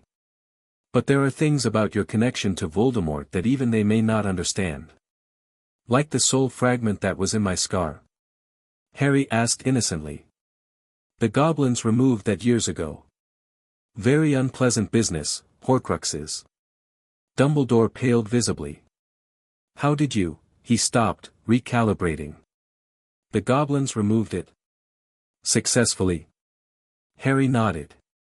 They're quite skilled with curse breaking and soul magic. They've been very helpful in several related matters. The implication was clear. Harry and his allies weren't just reacting to Dumbledore's plans, they were actively working against Voldemort's return. The headmaster seemed momentarily at a loss, his carefully constructed narrative crumbling before him. I believe, Sirius said into the silence, that we have an opportunity here, Albus. We share a common goal, Harry's safety and Voldemort's permanent defeat. Where we differ is in methods.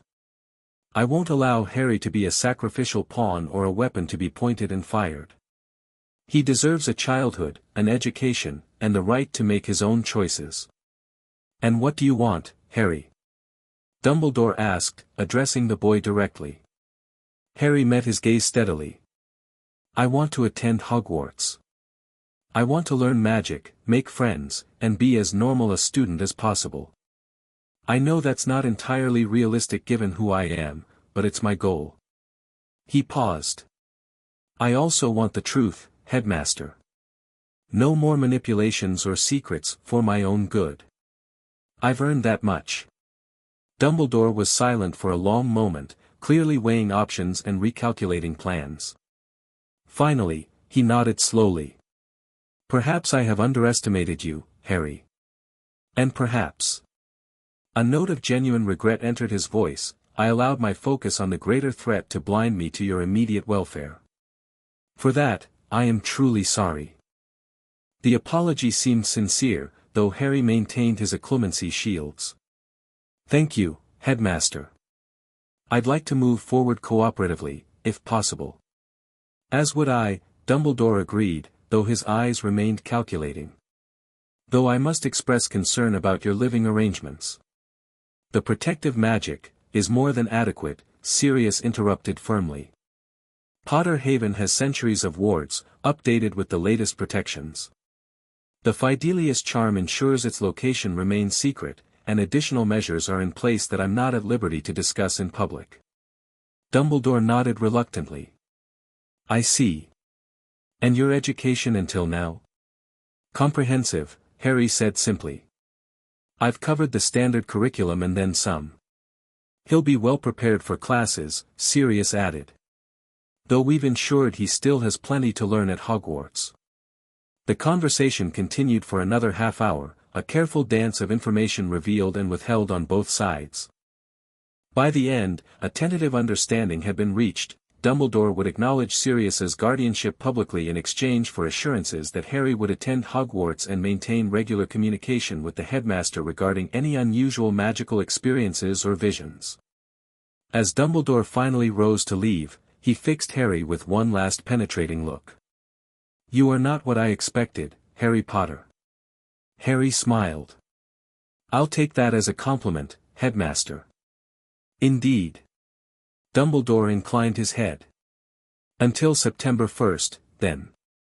After he departed, Sirius released a long breath. Well played, pup. You gave him just enough to keep him cooperative without revealing our full hand. He's still processing, Harry observed.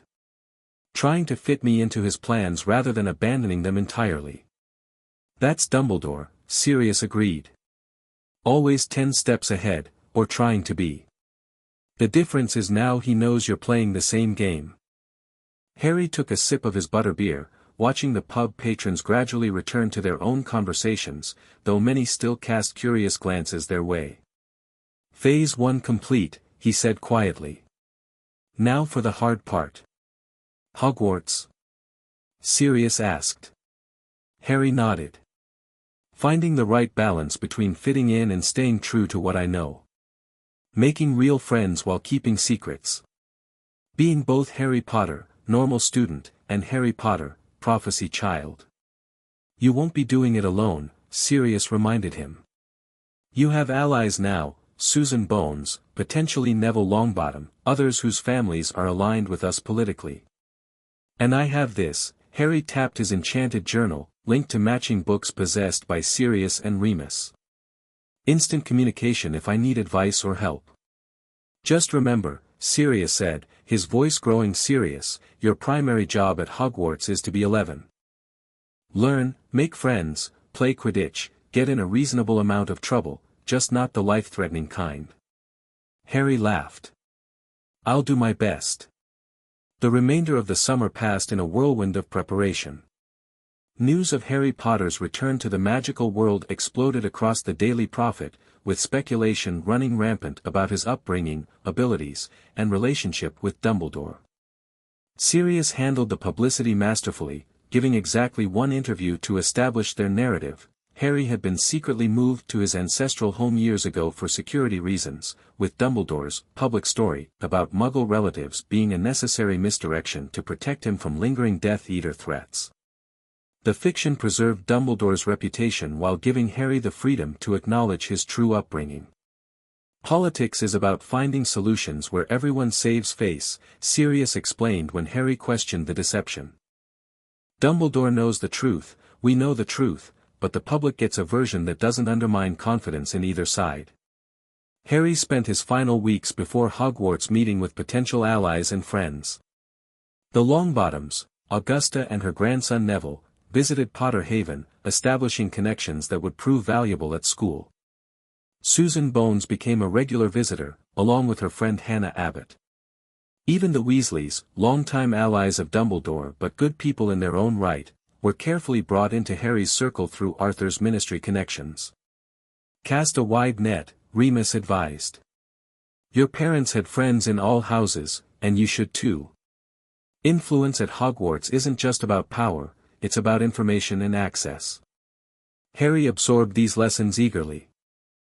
Though he had initially seen his Hogwarts attendance primarily as a means to confront Dumbledore and access another potential Horcrux, he had gradually come to anticipate the school experience itself, the classes, the friendships, the quintessential magical childhood his parents had wanted for him. Getting excited, pup? Sirius asked the night before September 1st, finding Harry in the Potter Haven library, reviewing his textbooks one last time. Nervous, Harry admitted. I've spent years preparing for this, but it's finally happening tomorrow. Sirius sat beside him, draping an arm around his shoulders. You know, for all our planning and preparation, the most important thing about Hogwarts isn't the politics or even the education. What is it, then? The magic of the place itself, Sirius said, his eyes distant with memory. The friends you make, the discoveries, the moments that shape who you become. Those are the things your parents would want you to experience. Harry leaned against his godfather's shoulder. I wish they could see me off tomorrow. They'll be with you, Sirius assured him. In ways that matter. Platform 9 3/4 was bustling with activity as Harry pushed his trolley through the barrier, Sirius at his side. The scarlet Hogwarts Express gleamed in the morning light, steam billowing around the crowds of students and parents. Despite his preparation, Harry felt a momentary overwhelm at the noise and energy. This was real, he was going to Hogwarts at last. All right there? Sirius asked quietly. Harry nodded, gathering himself. Just taking it in. They found a compartment midway down the train, where Harry stored his trunk with Hedwig's cage secured on the rack above. The snowy owl had been a birthday gift from Remus, a beautiful and intelligent familiar who had bonded instantly with Harry. On the platform, Harry spotted familiar faces, Susan and Hannah chatting with their families, the Weasley clan in their unmistakable collection of red hair, Draco Malfoy standing stiffly beside his father. Remember, Sirius said as the warning whistle blew, the first rule of Hogwarts is to enjoy yourself. The second is to learn everything you can. And the third, is to question everything, especially if Dumbledore says it's for my own good, Harry finished with a grin. That's my boy, Sirius pulled him into a tight hug. Write often. Use the journal for anything urgent. And know that whatever happens, I'm proud of you. The final whistle sounded. Harry boarded the train, leaning out the window to wave as the Hogwarts Express began to move. Sirius stood on the platform, a solitary figure among the crowd of parents, watching until the train rounded the bend and disappeared from view. Harry settled into his compartment, the culmination of years of preparation finally at hand. Whatever Hogwarts held for him, whatever challenges Dumbledore or Voldemort's legacy presented, he was ready to face them on his own terms. The compartment door slid open, revealing a gangly redhead with freckles. Excuse me, do you mind? Everywhere else is full. Harry smiled, recognizing Ron Weasley from Sirius's descriptions. Not at all. I'm Harry, Harry Potter. Ron's eyes widened. Blimey, you're really him. I'm Ron Weasley. As they shook hands, Harry felt the first genuine stirrings of excitement untainted by strategy or preparation. This wasn't about Dumbledore's manipulations or Voldemort's Horcruxes. This was about friendship, education, and the magical journey ahead. Want a chocolate frog? Harry offered, reaching into his bag. I hear the cards are collectible. Ron grinned, and just like that, Harry Potter's true Hogwarts adventure began. Chapter 3, Legacy reclaimed. The Hogwarts Express rattled through the British countryside, carrying Harry Potter toward a destiny he'd spent years preparing for. But right now, sitting across from Ron Weasley and sharing chocolate frogs, he wasn't thinking about destiny or Dumbledore or Dark Lords. He was just being 11. You got Agrippa. Ron exclaimed as Harry unwrapped his card. That's super rare. I've been looking for that one forever. Harry handed it over with a grin. Here, you can have it. I'm just starting my collection anyway. Ron's eyes widened. Seriously? Thanks, mate. He took the card reverently. Fred and George are gonna be so jealous. You're brothers, right? Sirius told me about them. Said they remind him of him and my dad when they were at school. Sirius Black, you mean? Ron asked, still getting used to the idea that Harry lived with the infamous ex-prisoner. What's he like? Dad says he was pretty wild back in the day. Harry laughed. He still is. But in a good way. He's taught me loads about magic, pranks, and standing up for yourself.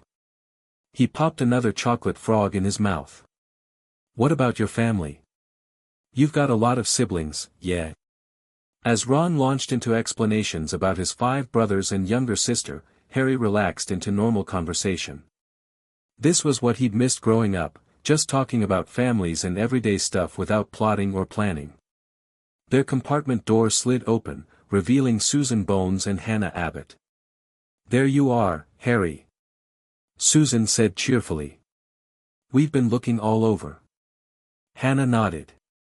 Half the train's talking about you being aboard. Harry introduced them to Ron, who seemed slightly overwhelmed by the friendly girls joining them. Just as they settled in, the door opened again, this time revealing a bushy-haired girl already wearing her Hogwarts robes. Has anyone seen a toad? A boy named Neville's lost one, she announced briskly. Neville Longbottom? Harry asked, standing up. I know him. We should help look. The girl's eyes widened. You're Harry Potter. I've read all about you in, most of the books about me are rubbish, Harry interrupted with a friendly smile. I'm just Harry. And you are? Hermione Granger, she replied, somewhat taken aback by his directness. Nice to meet you. Let's find that toad, shall we? Neville must be worried sick. They found Neville 2 carriages down, looking miserable. His face brightened when he saw Harry. Harry. I didn't know if you'd remember me from that visit last month. Course I do, Harry said, clapping him on the shoulder. Let's find Trevor. I know a summoning spell that might work. Hermione looked startled. But that's 4th-year magic. Harry shrugged. Sirius taught me some basics. I'm not great at it yet, but worth a try, right? Finding a relatively empty section of the train, Harry drew his cherry wand, the official one from Ollivanders, not his custom wand hidden in a special holster. Accio Trevor the Toad. Nothing happened for a moment, then they heard a faint croaking and the sound of something small bumping along the corridor. Around the corner came a confused-looking toad, sliding across the floor toward them. Neville scooped him up with a cry of delight. Trevor. Thank you, Harry. Hermione was staring at Harry with newfound interest. That was impressive. Did you really learn that from Sirius Black? Him and Professor Lupin, Harry confirmed. They've been teaching me for years.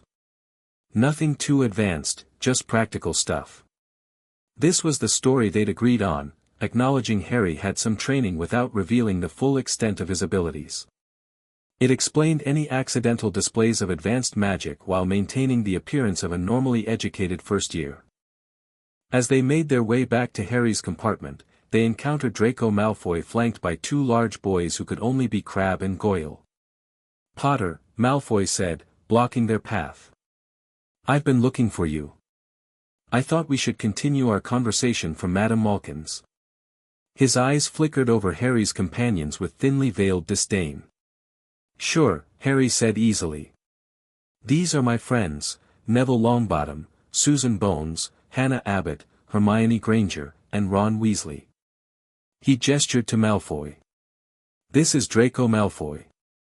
We met while shopping for robes." Malfoy seemed wrong-footed by Harry's casual friendliness. He'd clearly expected either confrontation or deference. "You want to be careful about who you associate with, Potter. Some wizarding families are better than others. I can help you there." Harry maintained his pleasant expression. "I appreciate the offer, Draco, but I prefer to judge people individually. You're welcome to join us if you'd like." The blond boy blinked, clearly unprepared for this response. Well, perhaps another time." He turned and stalked away, Crabbe and Goyle lumbering after him. "That was weird," Ron muttered. "Malfoys and Weasleys hate each other. My dad says his father was a big you-know-who supporter." "Probably was," Harry agreed. "But Draco's 11, same as us.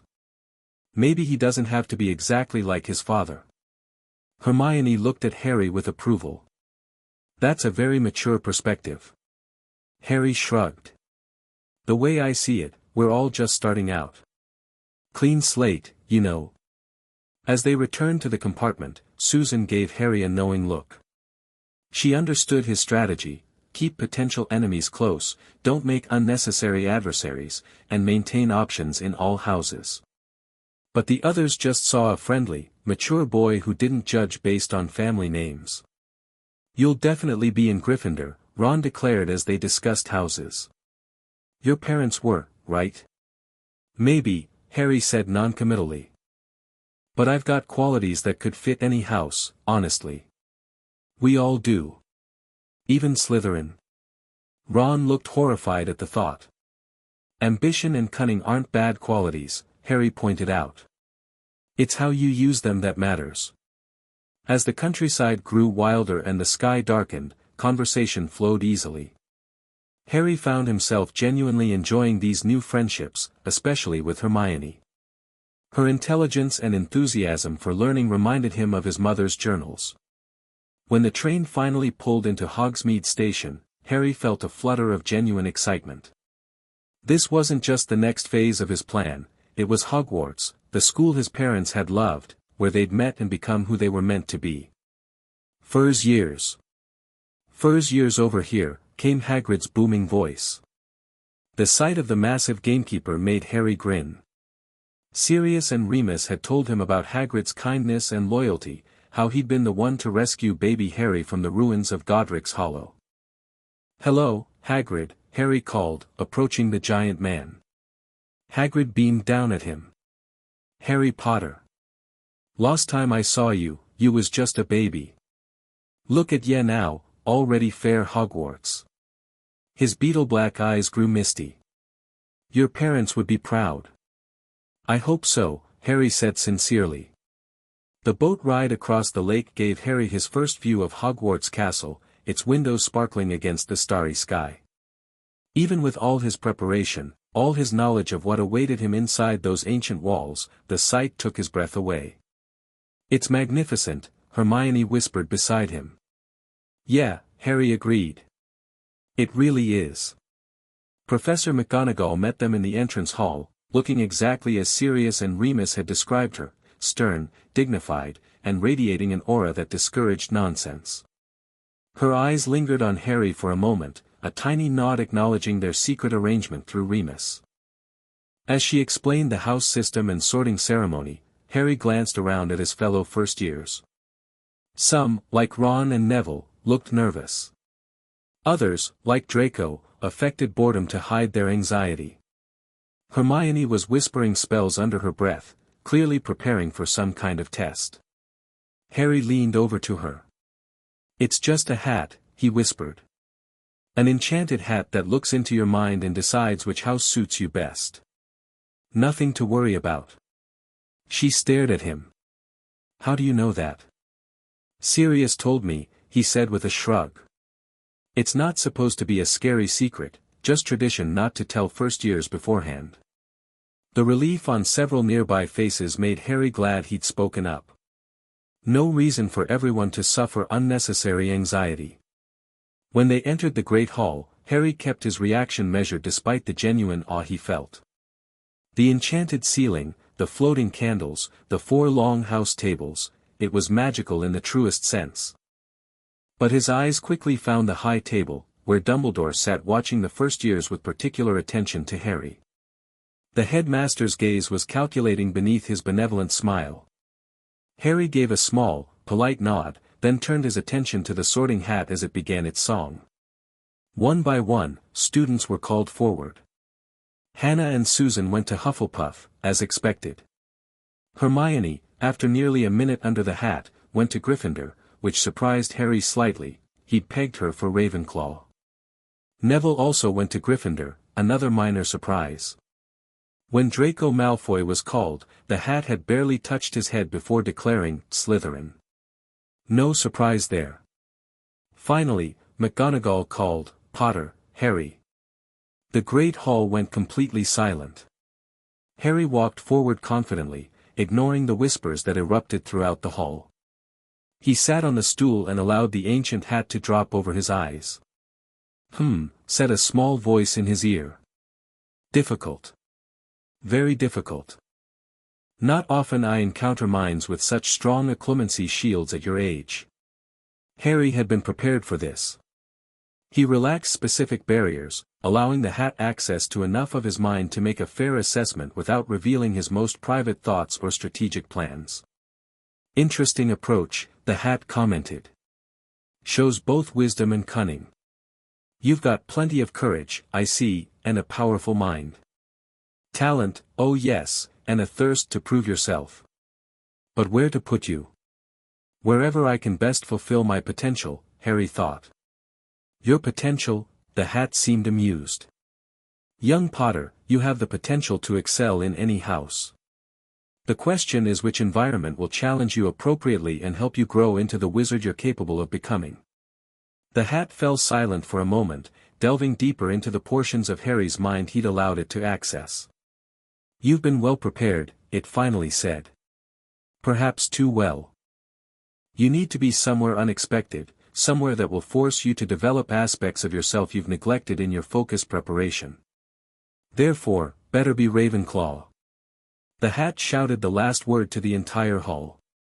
There was a moment of stunned silence before the Ravenclaw table erupted in cheers. Harry removed the hat, handed it to an equally surprised McGonagall, and made his way to his new house table. Glancing at the high table, he saw Dumbledore's thoughtful expression. The headmaster had clearly expected Gryffindor, like most people. Flitwick, his new head of house, was clapping enthusiastically. The remaining students were sorted, with Ron joining Gryffindor as expected. As the feast appeared before them, Harry introduced himself to his new housemates, Terry Boot, Michael Corner, Anthony Goldstein, and the other first years. I thought you'd be in Gryffindor for sure, said a pretty Asian girl who introduced herself as Cho Chang, a second year. Your parents were, weren't they? They were, Harry confirmed. But the hat thought Ravenclaw would help me grow more. Well, we're glad to have you, said Penelope Clearwater, a prefect. Ravenclaw values intelligence, creativity, and wisdom. It's not all about book learning. Harry nodded. That's what appeals to me, honestly. Learning for its own sake, not just for exams or glory. This was partially true. Harry genuinely loved knowledge and learning, a trait he'd apparently inherited from his mother. But strategically, Ravenclaw offered advantages he hadn't initially considered. People expected less direct action from Ravenclaws, making it easier to operate behind the scenes. Plus, it positioned him neutrally in the Gryffindor-Slytherin rivalry. Throughout the feast, Harry maintained friendly conversation while periodically scanning the hall.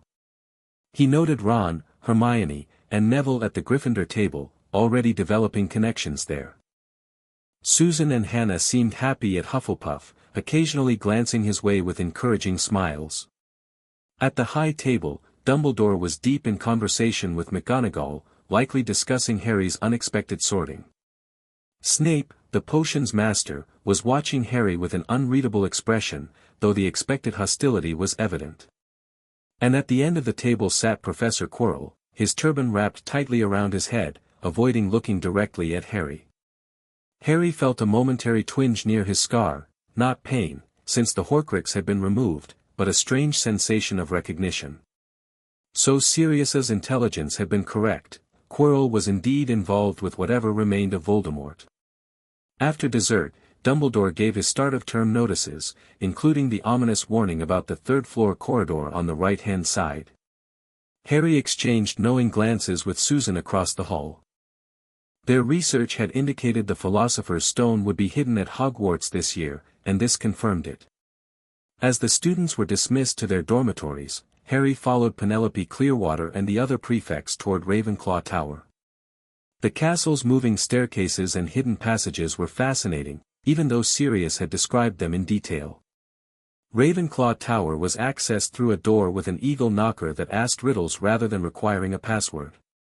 Tonight's question was, what comes once in a minute, twice in a moment, but never in 1,000 years? The prefects turned to the first years. Any ideas? This is how we enter our common room, answer the riddle correctly. Harry thought for a moment, then smiled. The letter M. Well reasoned, the knocker replied, and the door swung open. The Ravenclaw common room was beautiful, airy and circular with arched windows offering spectacular views of the mountains. The domed ceiling was painted with stars, and bookcases lined the walls between elegant blue and bronze silks. Tables, chairs, and comfortable couches were arranged for both studying and relaxing. Boys' dormitories up the stairs to the right, girls to the left, Penelope directed. Your belongings have already been brought up. Harry found his bed in the first-year boys' dormitory, Hedwig's empty cage sitting beside his trunk. He'd arranged for her to stay in the Ollery, where she could fly freely. As his roommates, Terry, Michael, and Anthony, unpacked and chatted excitedly about their first day, Harry took a moment to reflect.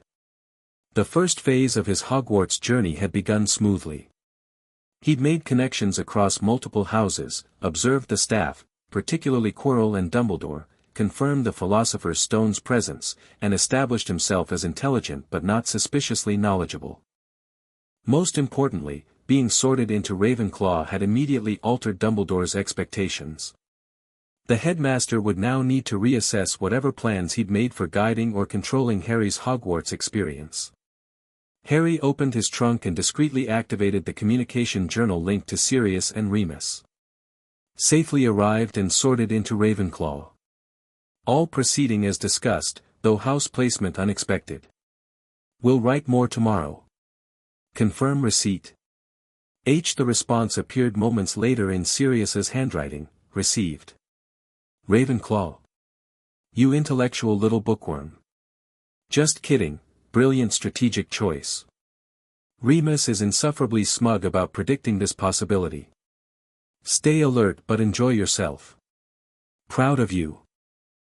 And our Harry smiled, closing the journal and tucking it into a hidden compartment in his trunk. Tomorrow classes would begin, and with them, the real work of establishing himself at Hogwarts. Harry woke early his first morning, habit ingrained from years of Sirius's training regimen. Quietly dressing in running clothes beneath his robes, he slipped down to the grounds for a quick jog around the lake, exercise being one component of his preparation that he didn't want to neglect at Hogwarts. The grounds were peaceful in the dawn light, mist rising from the lake's surface. As Harry completed his circuit, he noticed he wasn't alone. A tall, thin boy in Hufflepuff robes was also running. Morning, Harry called as their paths crossed. Morning, the boy replied, looking surprised to see another student out exercising. Cedric Diggory, third-year Hufflepuff, he added, slowing to introduce himself. Harry Potter, first-year Ravenclaw. Cedric grinned. I know who you are. Bit surprising to see you out running. Most first-years use their first morning to sleep in. Habit, Harry shrugged. My godfather got me into fitness years ago. Says a sharp mind needs a strong body. Smart man. I started running to improve my Quidditch performance. Seeker, he explained. Cool. I'm hoping to try out next year when first years are allowed brooms. Cedric nodded approvingly. If you run every morning, I usually start at 6:30. Company's welcome. Thanks, Harry said, genuinely pleased. I'll probably take you up on that. After a quick shower and change into proper uniform, Harry headed to breakfast, arriving early enough to receive his course schedule from Professor Flitwick. Mr. Potter. A pleasure to welcome you to Ravenclaw, the diminutive professor squeaked. Your mother was nearly a Ravenclaw herself, brilliant with charms. Thank you, Professor. I'm looking forward to your class especially. Flitwick beamed. Your schedule, Mr. Potter. If you have any questions or concerns, my office door is always open to my ravens. Harry studied his timetable as the hall gradually filled with students. Their first class was herbology with the Hufflepuffs, followed by history of magic, then transfiguration with the Gryffindors after lunch. Susan joined him at the Ravenclaw table, ignoring the raised eyebrows from older students. Interhouse unity, she declared, helping herself to toast. No rule against eating with friends. Hannah, Neville, Hermione, and Ron soon followed suit, creating an impromptu mixed house gathering at the end of the Ravenclaw table. Is this allowed? Hermione whispered, looking nervously toward the high table. Completely, Harry assured her. I checked the school rules. Mealtimes are for social interaction, it's only classes and dormitories that are house-specific. Dumbledore, Harry noticed, was watching their group with interest, the familiar twinkle in his eyes suggesting approval of this interhouse cooperation.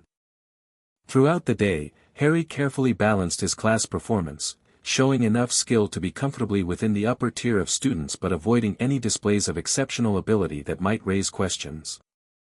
In herbology, he partnered with Neville, whose natural talent for plants quickly became apparent. You're really good at this, Harry observed as Neville expertly repotted their bouncing bulb without getting slapped by its leaves. Neville blushed. I've got a greenhouse at home. Gran lets me experiment there when I'm not studying. You should consider tutoring if anyone struggles with this subject, Harry suggested. You'd probably explain it better than the textbook. The idea of being able to help others visibly boosted Neville's confidence, exactly what Harry had intended. Building up allies meant recognizing and encouraging their strengths. History of magic was as boring as Sirius and Remus had warned, Professor Binns droning on about goblin rebellions without a hint of the exciting narrative that Remus had used when teaching Harry the same material. Harry took careful notes anyway, occasionally nudging Terry Boot awake beside him. Transfiguration with McGonagall proved more challenging to navigate. After her impressive transformation from cat to human, which genuinely impressed Harry despite knowing about her animagus ability, she gave them a lecture on the precision and focus required for transfiguration. Their task, turning matches into needles, was basic, but required careful control. Harry knew he could transform the match instantly but deliberately took his time, making gradual progress until his match was silver and pointy but still with a hint of wood grain. Only Hermione managed a complete transformation, earning 5 points for Gryffindor and a rare smile from McGonagall. How did you do that so quickly? Harry asked her after class, genuinely curious about her natural talent. I'm not sure, Hermione admitted. I just followed the instructions exactly and really concentrated on what I wanted the match to become. That's impressive intuitive understanding, Harry said. Some adult wizards struggle with the visualization component. She looked pleased by his assessment. Are you finding it easy to adjust to magical education? I mean, you knew about magic growing up, but this is formal instruction. It's different, Harry acknowledged. Sirius and Remus taught me the basics, but they focused more on practical applications than theory. There's a lot to learn here. This wasn't precisely true. His education had been thorough in both theory and practice, but it established the narrative they'd agreed upon. By the end of the first day, Harry had successfully positioned himself as a bright but not extraordinary student, formed connections across 3 houses, and begun mapping the castle's layout for future reference. Most importantly, he'd avoided any direct interactions with Dumbledore or Quirrell, preferring to observe from a distance before engaging. Over the next few weeks, Harry established a comfortable routine. Mornings began with runs around the lake, often joined by Cedric and occasionally other fitness-minded students. Classes occupied most days, with Harry maintaining his strategy of controlled performance, good enough to earn house points and professor approval, but never so exceptional as to draw unwanted scrutiny. His first potions class with Snape proved particularly challenging. The potions master swept into the dungeon classroom, his black robes billowing dramatically, and immediately fixed his gaze on Harry during roll call. "Ah, yes," he said softly, "Harry Potter. Our new celebrity." Draco Malfoy and his Slytherin friends sniggered behind their hands. Harry maintained a neutral expression, meeting Snape's gaze steadily but respectfully. "Tell me, Potter," Snape continued, "what would I get if I added powdered root of asphodel to an infusion of wormwood?" Thanks to his mother's journals and Remus's thorough potions instruction, Harry knew this created the draft of living death, but he modulated his response. "I believe that creates the draft of living death, sir, a powerful sleeping potion." Snape's eyes narrowed slightly. "Where would you look if I told you to find me a bezoar?" "In the stomach of a goat, sir. It's a stone that can neutralize most poisons." "What is the difference between monkshood and wolfsbane?" "They're the same plant, sir," Harry answered. "Also known as aconite." A flicker of something, surprise, perhaps, or irritation, crossed Snape's features before his expression settled back into disdain. "Correct," he admitted grudgingly. "It seems fame isn't everything, though clearly someone has been coaching you. 1 point to Ravenclaw for basic preparation." He turned to the rest of the class. "Well? Why aren't you all writing this down?" There was a sudden rummaging for quills and parchment. Harry exhaled slowly, considering the interaction a qualified success. Snape had clearly expected to embarrass him and been thwarted, but Harry had avoided appearing too knowledgeable or confrontational. The practical portion of the class went smoothly, with Harry partnering with Terry Boot to brew a competent boil-cure potion. Harry deliberately allowed Terry to take the lead on certain steps, stepping in only when necessary to prevent mistakes. "Adequate," was Snape's only comment as he inspected their cauldron, which Harry interpreted as high praise given the professor's standards. After class, Harry remained behind, having decided it was worth attempting to establish a more neutral relationship with his mother's former friend. "Professor Snape. May I ask you something?" Snape looked up from his desk, suspicion evident. "What is it, Potter?" "I found my mother's old potions journals when going through some family belongings," Harry said, which was technically true. "She wrote about some experimental techniques for ingredient preparation. I was wondering if those approaches are still considered valid, or if brewing methods have advanced since then." The question was carefully crafted to acknowledge Snape's expertise while demonstrating Harry's genuine interest in potions and creating an opening to mention Lily without being too obvious. Snape stared at him, clearly caught off guard. "Your mother," he said finally, "was exceptionally talented at potions. Any techniques she developed would likely remain valid, as the fundamental properties of magical ingredients change very little over time." He seemed to battle with himself before adding, "If you have specific questions about her methods, you may submit them in writing. I do not have time for vague discussions." "Thank you, sir," Harry said, recognizing this grudging offer as significant coming from Snape. "I appreciate it." As he left the classroom, Harry felt Snape's eyes boring into his back. The interaction hadn't transformed their relationship, but it had introduced complexity that hadn't existed before, a hint that Harry wasn't just James Potter's clone, but Lily's son as well.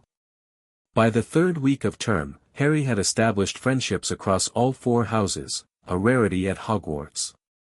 His core group included his Ravenclaw roommates, Hermione and Neville from Gryffindor, Susan and Hannah from Hufflepuff, and somewhat surprisingly, Daphne Greengrass from Slytherin. Daphne had approached Harry in the library one evening, asking to share his table when all others were full. "You don't mind sitting with a Slytherin?" she'd asked cautiously. "Why would I?" Harry had replied. "House stereotypes are pretty limiting, don't you think?" That simple exchange had led to regular study sessions where Daphne, who came from a neutral pureblood family, provided valuable insights into Slytherin house politics. In exchange, Harry included her in his increasingly popular study group.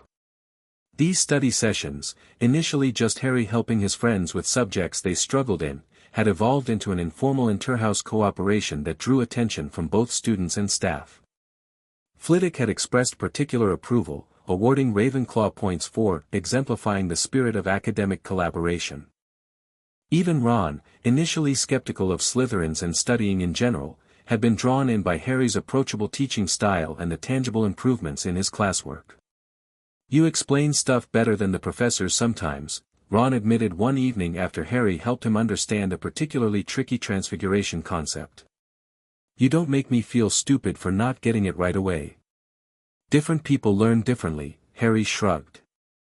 "My godfather's rubbish at book learning but brilliant at practical magic. Remus is the opposite, needs to understand the theory before he can cast effectively." Neither approach is wrong. What Harry didn't mention was that teaching others helped solidify his own understanding and provided cover for his advanced knowledge. By positioning himself as someone who learned quickly and enjoyed helping others, he could demonstrate deeper knowledge without raising suspicions about his pre-Hogwarts education.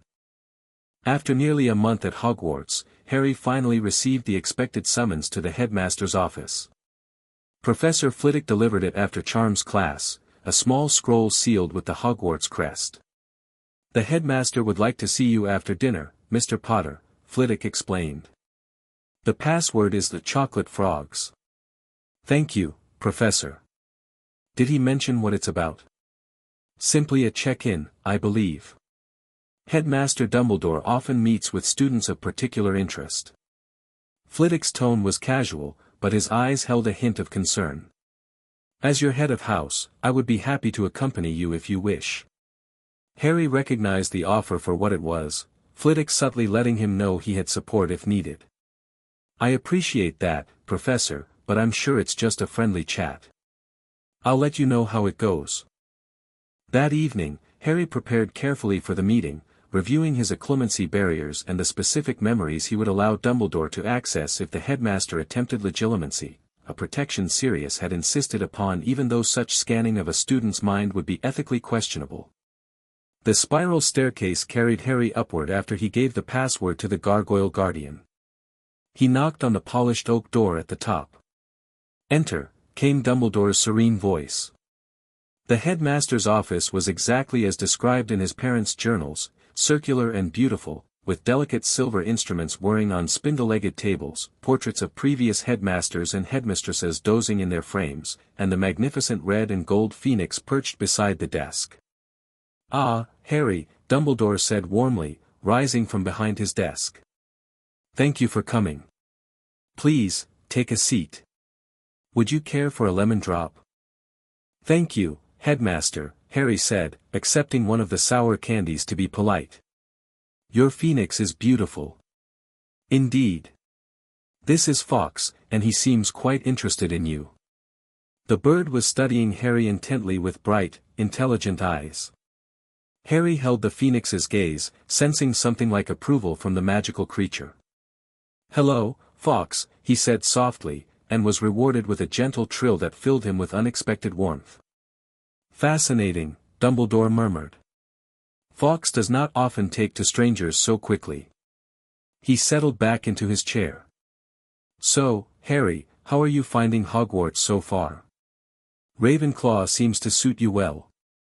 "It does, sir. I love the emphasis on learning for its own sake, not just for exams or competition. And Professor Flitwick is brilliant. Dumbledore smiled. I must admit, your sorting surprised many of us who expected you to follow your parents into Gryffindor. The hat, however, is rarely mistaken in its judgments. It considered multiple houses, Harry acknowledged. But said Ravenclaw would help me develop aspects of myself I'd neglected. Wise advice, Dumbledore nodded. I've been particularly impressed by your cross-house study group. Such initiatives are rare and valuable. Harry shrugged modestly. It just made sense. Everyone has different strengths. Indeed they do. Dumbledore's blue eyes twinkled. Your approach reminds me somewhat of your mother. Lily was exceptionally talented at bringing people together across traditional divides.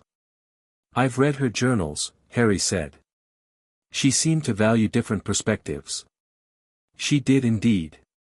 Dumbledore leaned forward slightly. Harry, I must confess, after our conversation in Diagon Alley, I've been curious about your upbringing.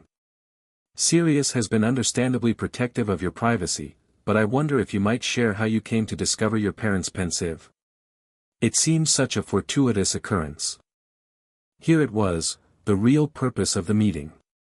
Harry had prepared for this question, constructing an answer that revealed enough to satisfy curiosity without exposing too much. It was during a punishment, Harry said, allowing genuine emotion to color his voice. Aunt Petunia sent me to clean the attic. I found the Pensieve hidden behind some old suitcases. I didn't know what it was, but when I touched it. He shrugged. You know how Pensieves work. It pulled me in, and I saw my parents creating their will, talking about Sirius being my godfather, and specifically saying I shouldn't go to the Dursleys. Dumbledore's expression remained compassionate, though Harry sensed keen interest behind the grandfatherly facade. A remarkable coincidence. The Pensieve must have been placed there through magical means, as your aunt would never have knowingly kept a magical artifact. That's what the goblin said, Harry agreed. Apparently my parents arranged for it to be delivered if their will wasn't honored. After I saw the memories, an owl arrived with a letter from Gringotts. Ingenious, Dumbledore murmured. Your parents were always resourceful. After a moment's reflection, he asked, and the goblins helped you contact Sirius? Eventually, yes. First they verified my identity and explained my inheritance. When I learned Sirius was in prison, I asked if he'd had a trial. That led to Madame Bones investigating. I see. Dumbledore steepled his fingers. A remarkable chain of events, set in motion by a simple cleaning assignment. Harry maintained eye contact, his occlumency shield subtly reinforcing this carefully constructed narrative. I often think about that, how different my life would be if Aunt Petunia hadn't sent me to the attic that day. Dumbledore was silent for a moment, his gaze penetrating. Harry felt the lightest brush against his mental shields, not a forceful intrusion, but a gentle probe that his preparation easily deflected. Indeed, the smallest actions can have the greatest consequences, the headmaster finally said. I am glad, Harry, that despite our disagreements about your placement, you have found happiness with Sirius. His transformation since his release has been remarkable. He's been brilliant, Harry said sincerely. Him and Professor Lupin both. They've taught me so much about my parents and the magical world. And about magic itself, it seems, Dumbledore observed. Your professors report you're performing admirably in all subjects. Harry gave a modest shrug. I had a good foundation, but there's so much more to learn here. The practical lessons are especially helpful. The conversation continued for another 20 minutes, touching on Harry's classes, friends, and adjustment to Hogwarts life. Dumbledore was clearly fishing for information about Harry's knowledge and abilities, but in a subtle, grandfatherly way that might have fooled a less prepared 11-year-old. As the meeting concluded, Dumbledore said, I hope you know, Harry, that my door is always open to you. Despite our past differences, I care deeply about your well-being and education. Thank you, Headmaster, Harry replied. I appreciate that. And I hope we can work together whenever necessary. Walking back to Ravenclaw Tower afterward, Harry reflected on the interaction. Dumbledore had been probing but not hostile, curious but not confrontational. He seemed to be recalibrating his approach to Harry, treating him more as an independent actor than a pawn to be directed. That night, Harry updated Sirius and Remus through their linked journal, detailing Dumbledore's questions and apparent strategy.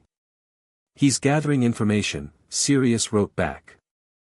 "Trying to understand what you know and what you're capable of so he can adjust his plans accordingly." "Exactly," Harry replied. But he wasn't antagonistic. "I think he's genuinely reconsidering his approach." "Dumbledore adapts," came Remus's more measured assessment. "It's what makes him formidable. He's realizing direct control won't work with you, so he's shifting to influence and guidance instead." "Which is fine," Harry wrote, "as long as it's honest guidance. I'm actually interested in learning from him if he'll treat me as a person rather than a prophecy fulfillment tool." "Just remember," Sirius cautioned, "with Dumbledore, there's always a deeper game being played." Flying lessons began in early October, with Ravenclaws paired with Hufflepuffs on the training grounds. Despite having flown extensively with Sirius, Harry approached the lesson with appropriate first-timer caution, following Madame Hooch's instructions precisely. When commanded to summon their brooms with "up," Harry's jumped instantly into his hand, a natural reaction to his comfort with flying that he couldn't easily disguise. But he was careful during the actual flying portion to demonstrate good but not exceptional skills, rising steadily rather than shooting upward, turning smoothly but not with the precision he was capable of. After class, Madame Hooch approached him. "You've flown before, Potter." It wasn't a question, so Harry nodded. "A bit, with my godfather. He's mad about Quidditch." "You have natural talent," she observed. "With proper training, you could be an exceptional flyer." "Thank you," Harry replied. "I'm looking forward to trying out next year when first years are allowed their own brooms." Hooch studied him thoughtfully. "You know, the first-year broom restriction is a guideline more than an absolute rule. Exceptions have been made for exceptional talent." Harry raised his eyebrows. "Really?" "I'll speak with Professor Flitwick," she decided. "Ravenclaw could use a decent seeker, and you have the build for it." "No promises, mind you." Harry grinned. "I'd be honored to be considered." The possibility of playing Quidditch in his first year hadn't been part of Harry's plans, but it offered advantages. Team membership would integrate him more deeply into Ravenclaw House while providing legitimate access to areas of the castle and grounds that might prove useful for his investigations into the Philosopher's Stone. Sure enough, 2 days later, Flitwick pulled Harry aside after charms. "Madame Hooch speaks very highly of your flying abilities, Mr. Potter. Our team captain, Roger Davies, would like to see you fly tomorrow evening. If you impress him, we might petition for an exception to the first-year broom rule." "That would be brilliant, Professor. Thank you for the opportunity." The tryout with Roger Davies went even better than Harry had hoped. Allowed to fly one of the better school brooms, Harry demonstrated his seeking abilities by catching small objects Davies threw in increasingly difficult patterns. "Bloody hell, Potter," the fifth-year captain said admiringly after Harry performed a diving catch inches from the ground. "Where did you learn to fly like that?" "Natural instinct, mostly," Harry replied, which was partially true. His father's talent for flying seemed to have been inherited. "Plus some coaching from my godfather." Davies grinned. "Well, you're on the team if I have anything to say about it. I'll speak with Flitwick about that exemption immediately." By the following week, special dispensation had been granted for Harry to join the Ravenclaw Quidditch team, making him the first-year player in over a century. Sirius, ecstatic at the news, immediately sent Harry a top-of-the-line Nimbus 2000, along with a note, "Your father would be over the moon, pup." James was a chaser, but he always said you'd be a seeker from the way you chased the toy snitch as a baby. "Moony and I will be at your first match, disguised if necessary. Fly circles around them." Padfoot the broom's arrival at breakfast caused a sensation, with students from all houses crowding around to admire the sleek racing broom. Even the teachers took notice, with McGonagall offering Harry a rare smile and Flitwick practically bouncing with excitement at Ravenclaw's improved chances for the Quidditch Cup. "First Quidditch and now a Nimbus 2000, Ron said, both impressed and slightly envious as he examined the broom. "You're having the dream first year, Harry. You should come to practices sometimes," Harry offered. "Davy said it's fine to have friends watch occasionally. You know loads about Quidditch strategy, might spot things we miss." Ron brightened considerably at being valued for his knowledge. This was a consistent element of Harry's approach to friendship, recognizing and encouraging each person's unique strengths. With Quidditch practices now occupying several evenings a week, Harry had to be more strategic about his investigation into the Philosopher's Stone. The third-floor corridor remained off-limits, but through careful observation and conversations with older students, he'd gathered that something large and dangerous guarded whatever was hidden there. Percy mentioned hearing barking from behind that door, Ron reported during one of their study sessions. "Reckon Dumbledore's got some kind of guard dog." "A Cerberus, perhaps," Hermione mused, looking up from her ancient runes text, an advanced subject she was studying independently. A three-headed dog would be consistent with classical magical protections. Harry nodded thoughtfully. "Makes sense. But a dog would only be the first line of defense for something as valuable as," he caught himself before mentioning the stone specifically. "As whatever they're protecting. You know what it is, don't you?" Hermione asked shrewdly, lowering her voice. "What's hidden there?" Harry hesitated, then nodded slightly.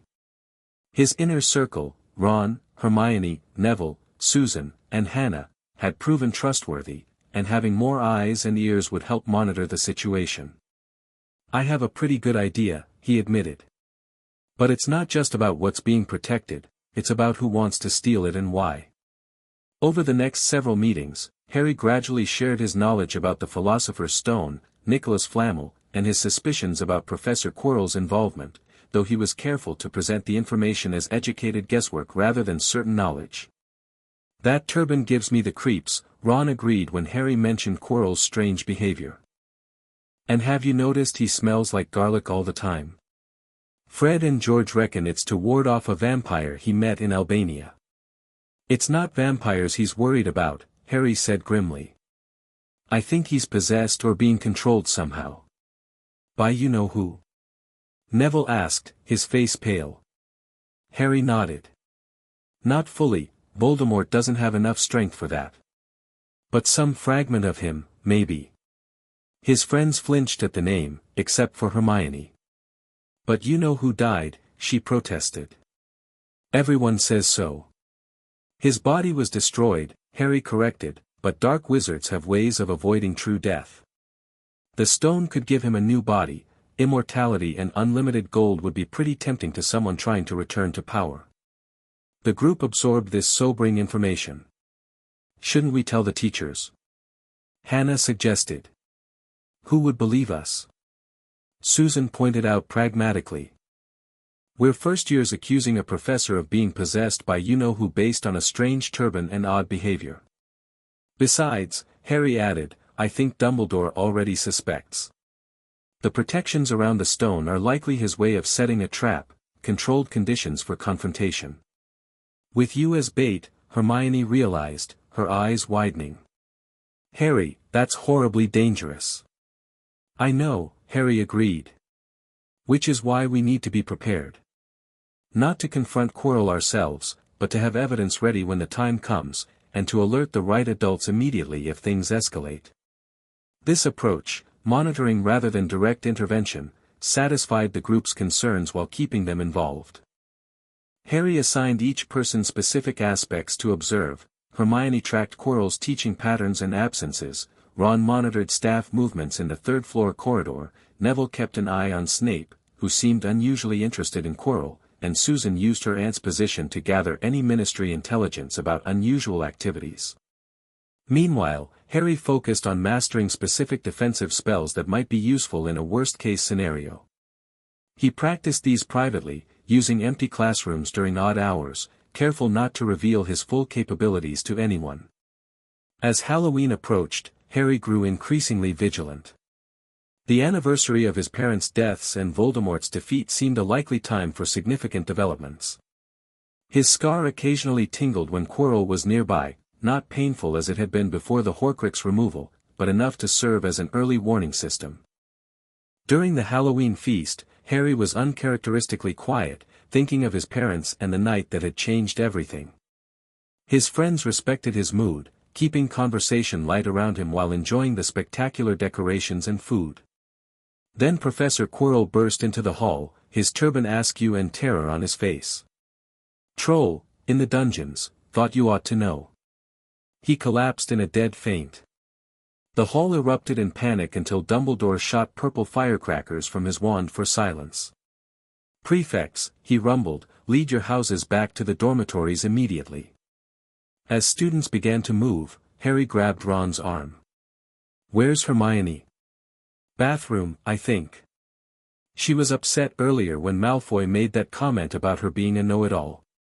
Harry's heart sank. "She doesn't know about the troll." He made a quick decision. "Ron, you and Neville tell Percy she's missing. Susan, Hannah, find a teacher and tell them Hermione's in the girls' bathroom on the second floor." "What about you?" Susan asked, already moving toward the staff table. "I'll go warn her," Harry said, slipping away from the Ravenclaw group. "Not alone you won't," came Daphne Greengrass's voice as she fell in beside him. "Slytherins are supposed to go to the dungeons, where the troll supposedly is. I'm coming with you." Harry didn't argue, having backup made sense, and Daphne was skilled with defensive charms. They hurried from the Great Hall, taking a shortcut toward the second-floor bathrooms. The foul stench hit them first, a mixture of old socks and public toilets. Then came the sound, a low grunting and the shuffling of enormous feet.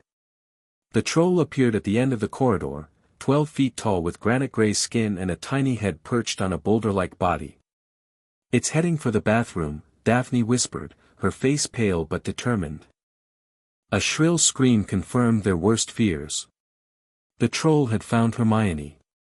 Harry pulled his wand, his real one, the custom cherry wand with dual core, which he'd taken to carrying after several close passes with Quirrell.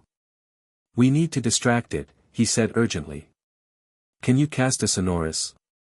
Daphne nodded, pointing her wand at her own throat. "Sonorous." Then she called out, her magically amplified voice echoing down the corridor, "Itchy why? Ugly. This way." The troll paused, turning its small, confused eyes toward them. Harry used the moment to dart past it into the bathroom, finding Hermione shrinking against the wall, looking terrified. "Come on," he urged, grabbing her hand. But the troll was already blocking the doorway, advancing on them with its enormous club raised. In the canonical timeline, luck and desperate spellcasting had saved them. This time, Harry was prepared. Pushing Hermione behind him, he raised his wand and called out clearly, "Flipendo Maxima." The knockback jinx, amplified by Harry's intent and his wand's power, hit the troll square in the chest. The creature flew backward as if hit by a cannonball, crashing into the corridor wall with a sound like thunder. Its club fell from its hand, clattering to the floor. Before it could recover, Daphne stepped forward. "Incarcerus." Thick ropes shot from her wand, binding the stunned troll's arms and legs. "Wingardium Leviosa." Harry added, levitating the massive club high above the troll's head. The creature struggled against its bonds, beginning to snap the magical ropes with its enormous strength. Harry maintained his focus on the floating club, waiting for the right moment. "Harry!" Hermione cried in warning as the troll broke one arm free. "Now!" Harry released the levitation charm, sending the club crashing down onto the troll's head with a sickening crack. The troll swayed and then collapsed, unconscious. The three students stood panting, staring at the subdued mountain troll just as the teachers arrived, McGonagall, Snape, and Quirrell leading the charge, with Flitwick close behind. "What on earth were you thinking?" McGonagall demanded, cold fury in her voice. "You're lucky you weren't killed." "They were saving me, Professor." Hermione stepped forward, her voice small but determined. "I wasn't at the feast, I didn't know about the troll. Harry and Daphne came to warn me. They sent others to find teachers, but the troll got here first." McGonagall's expression softened slightly. "Is this true, Mr. Potter, Miss Greengrass?" Daphne nodded. "We tried to just get Hermione out, Professor, but the troll blocked the exit. We had no choice but to defend ourselves." "And quite impressively, it appears," Flitwick squeaked, examining the unconscious troll with professional interest. "That's remarkable spell work for first years." Harry noticed Quirrell staring at him with an unreadable expression, while Snape's eyes darted between Harry and the troll, calculation evident. "Well," McGonagall said finally, "not many first years could take on a full-grown mountain troll and live to tell the tale.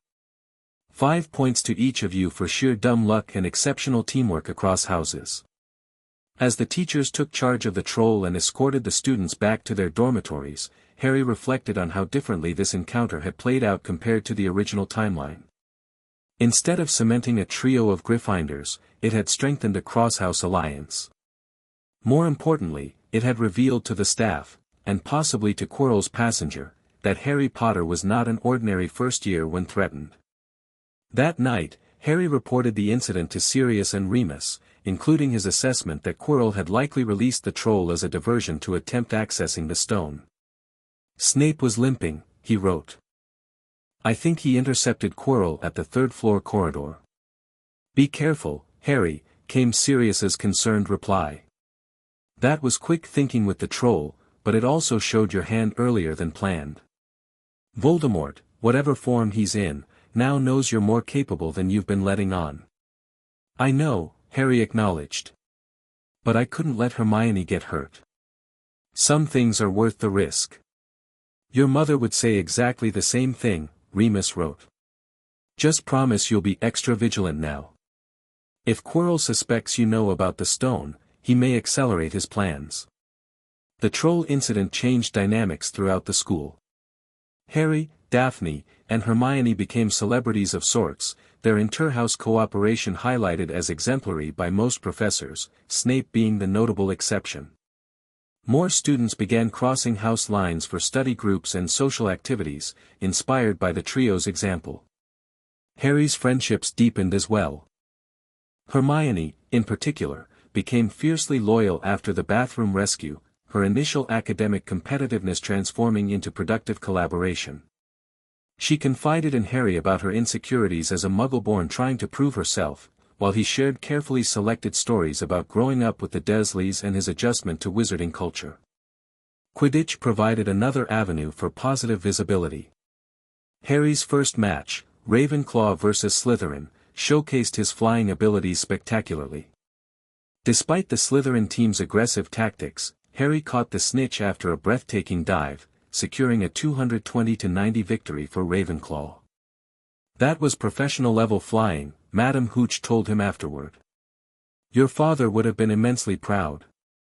The victory celebration in Ravenclaw Tower that night welcomed students from other houses, another first in recent Hogwarts history. Even a few friendly Slytherins attended, mainly first-years who had connections to Harry's study group. As November turned to December, Harry maintained his careful balancing act, excelling academically and socially while monitoring the Philosopher's Stone situation.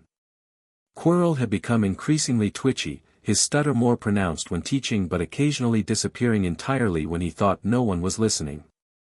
The Christmas holidays presented Harry with a decision: return to Potter Haven or remain at Hogwarts to observe Quirrell. After consultation with Sirius and Remus, he opted to split the difference, staying until December 23 before taking the express home. "The stone isn't going anywhere during the holidays," Sirius reasoned. "Dumbledore will almost certainly remain at the castle, and Voldemort won't risk confronting him directly. You need a break, pup."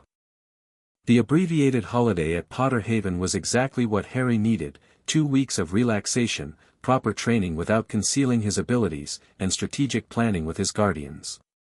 Sirius and Remus had made progress identifying other potential Horcruxes, with Remus's research suggesting Ravenclaw's diadem might have been one of Voldemort's targets. If it exists, it's likely at Hogwarts, Remus explained over Christmas dinner. Historical accounts suggest the diadem was lost centuries ago, but Voldemort had ways of discovering long-hidden secrets.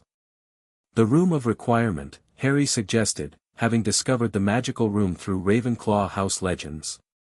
It becomes whatever the seeker needs, including a place to hide things, according to some stories. Sirius nodded thoughtfully. Worth investigating when you return. But carefully, if it is a Horcrux, it will have powerful dark magic protections. They also discussed Harry's options regarding the Philosopher's Stone. Dumbledore's using it as bait, Harry said. He wants Voldemort to make an attempt while he's watching. With you potentially caught in the middle, Sirius growled. Classic Albus, sacrificing pawns for position. I'm not going to be a pawn, Harry assured him. But I do think confronting whatever remains of Voldemort now, under controlled conditions, might be better than waiting for him to return to full power. You're 11, Harry, Remus reminded him gently. No matter how well trained or prepared, that's a heavy burden. I know, Harry acknowledged. But I also know I won't be facing him alone. Upon returning to Hogwarts in January, Harry renewed his monitoring of Quirrell and the third-floor corridor. His prefect friend, Penelope Clearwater, unknowingly provided useful intelligence when she complained about Snape requesting prefect schedule changes. He specifically wanted to know who was patrolling the third floor on which nights, she told Harry during a chess game in the common room. Very odd, that's not even his jurisdiction. Maybe he's helping secure whatever they're guarding, Harry suggested innocently. Penelope looked surprised. You know about that? Just that there's something valuable being protected. The whole school heard Dumbledore's warning at the start of term. Well, whatever it is, the professors are getting more protective lately. Even Quirrell's been lurking around that corridor, though what he thinks he could do against an intruder is beyond me. Man practically faints if you sneeze too loudly in his class.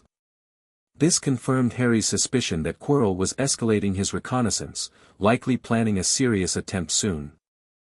Through his network of friends, Harry ensured that Hermione, Ron, and Neville were briefed on warning signs to watch for, while he focused on mastering specific defensive spells that might be needed in a confrontation. The opportunity to investigate the Room of Requirement came in mid-February, when a Quidditch injury landed Harry in the hospital wing overnight.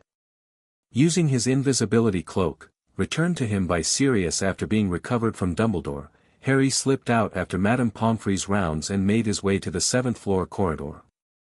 I need to find the place where everything is hidden, he thought, pacing 3 times before the blank wall opposite the tapestry of Barnabas the Barney. A door materialized, opening into a cathedral-sized room filled with thousands of objects hidden by generations of Hogwarts inhabitants. Bloody hell, Harry whispered, momentarily overwhelmed by the sheer volume of items.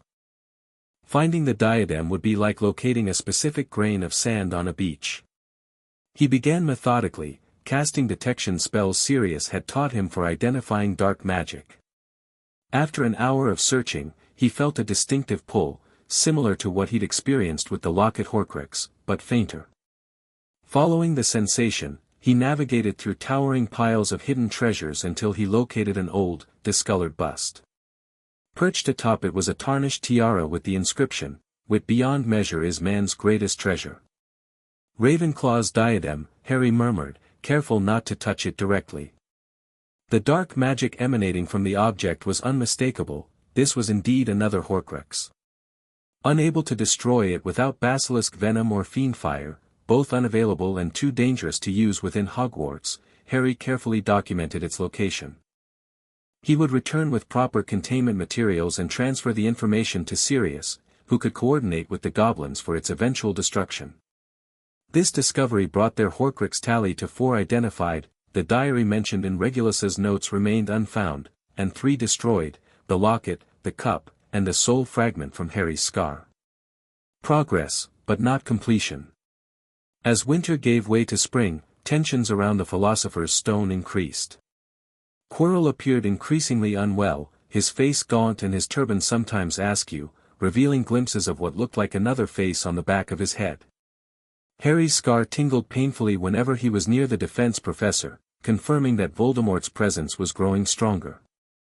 During an April Quidditch match between Ravenclaw and Hufflepuff, Harry spotted Quirrell slipping away from the stadium while all other staff were present. Making a split-second decision, he feigned spotting the snitch and dove toward the ground, pulling up at the last moment. "Time out," he called to Madame Hooch. "I think I'm going to be sick." She allowed the pause, and Harry rushed off the pitch, ostensibly to the bathrooms but actually changing direction to follow Quirrell under his invisibility cloak, which he'd taken to carrying in a magically expanded pocket.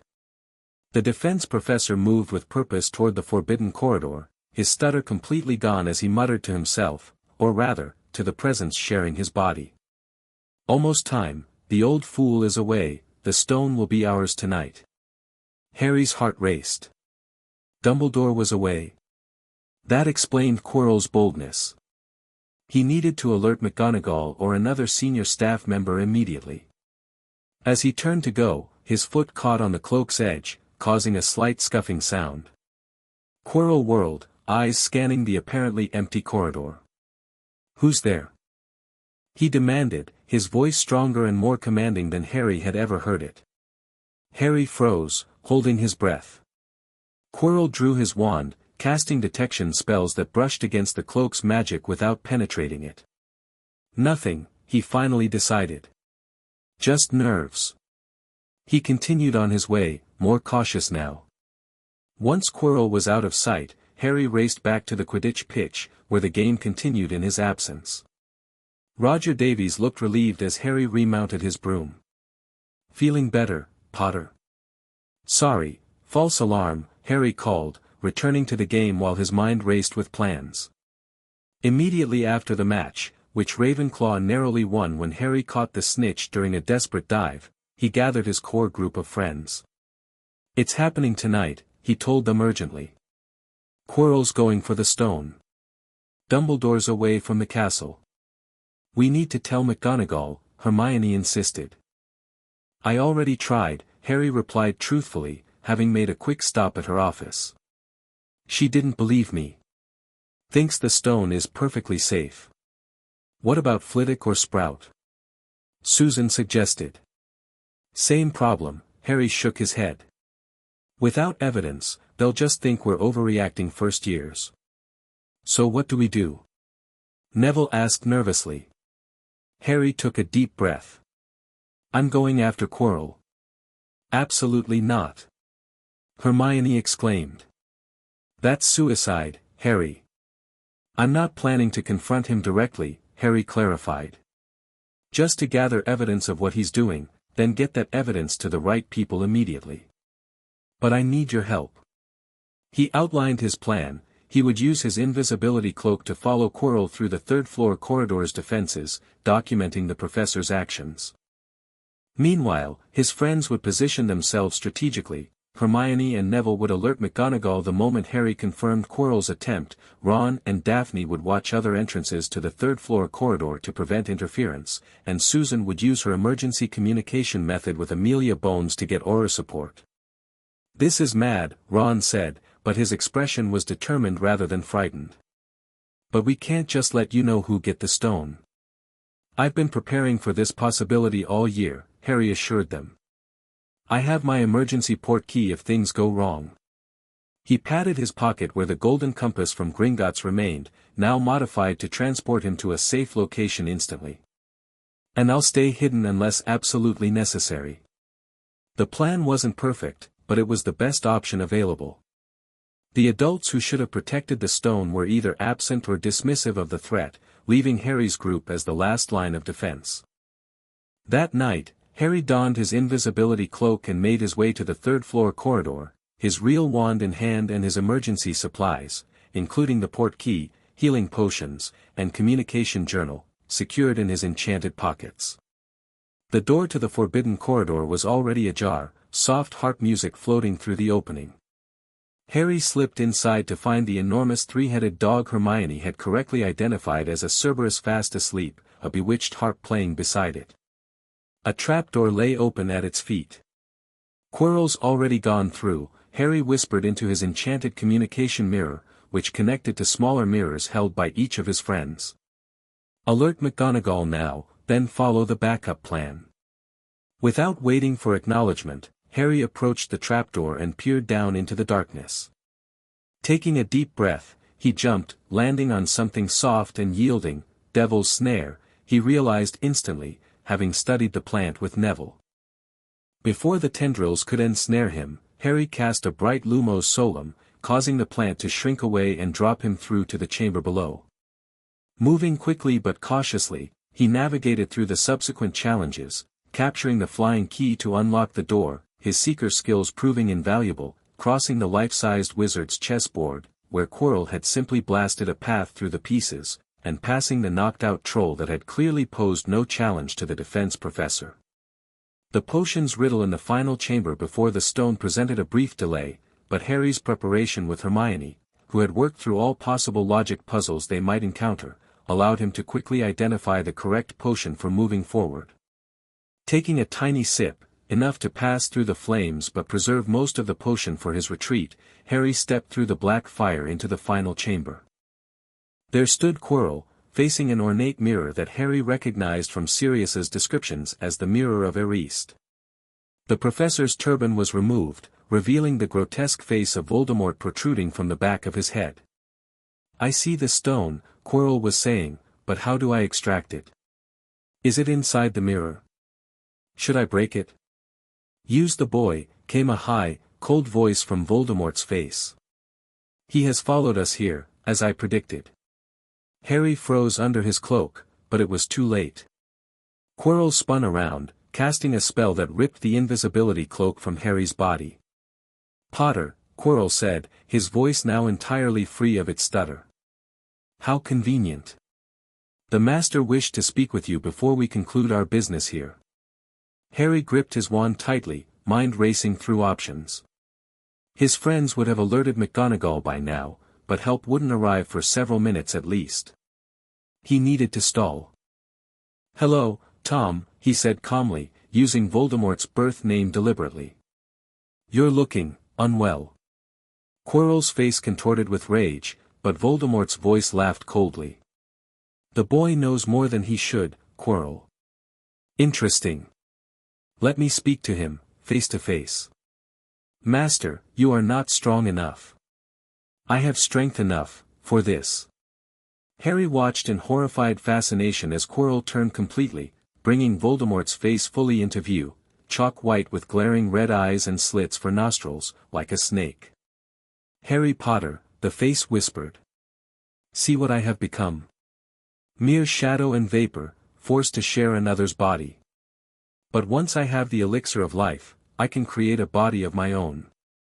"That's your plan?" Harry asked, playing for time. "Seems complicated. Couldn't you have tried something simpler, like a proper resurrection ritual? Blood of the enemy, bone of the father, that sort of thing." Voldemort's red eyes widened slightly. "You are unusually knowledgeable. Perhaps Dumbledore has prepared you better than I anticipated. No matter. Help us obtain the stone, and I shall reward you beyond your imagining." "I think I'll pass," Harry replied, subtly shifting into a dueling stance Sirius had taught him. "I'm actually quite happy with you remaining vapor, thanks." "Foolish boy," Voldemort hissed. "Just like your parents. They died begging for mercy." "Liar," Harry said coolly. "They died protecting me, and they succeeded. Your killing curse rebounded because of my mother's sacrifice. Ancient magic, love. Something you've never understood." Voldemort's face contorted with fury. "Seize him," he commanded Quirrell, who lunged forward. Harry was ready. "Flipendo Maxima," he shouted, the same powerful knockback jinx that had felled the troll. Quirrell flew backward, crashing into the Mirror of Erist, which wobbled but remained standing. The professor recovered quickly, his magical abilities clearly enhanced by Voldemort's possession. "Impressive, child," Quirrell sneered, casting a barrage of spells that Harry deflected or dodged, thankful for Sirius's intensive training. But futile. Even Dumbledore's golden boy can't defeat a fully trained wizard.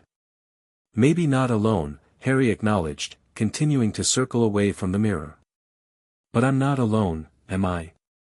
Quirrell laughed. Your little friends can't help you down here, Potter. I wasn't talking about them, Harry replied. I meant him.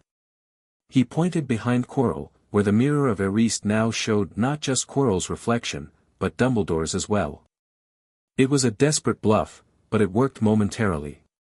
Quirrell spun to look at the mirror, giving Harry the opening he needed.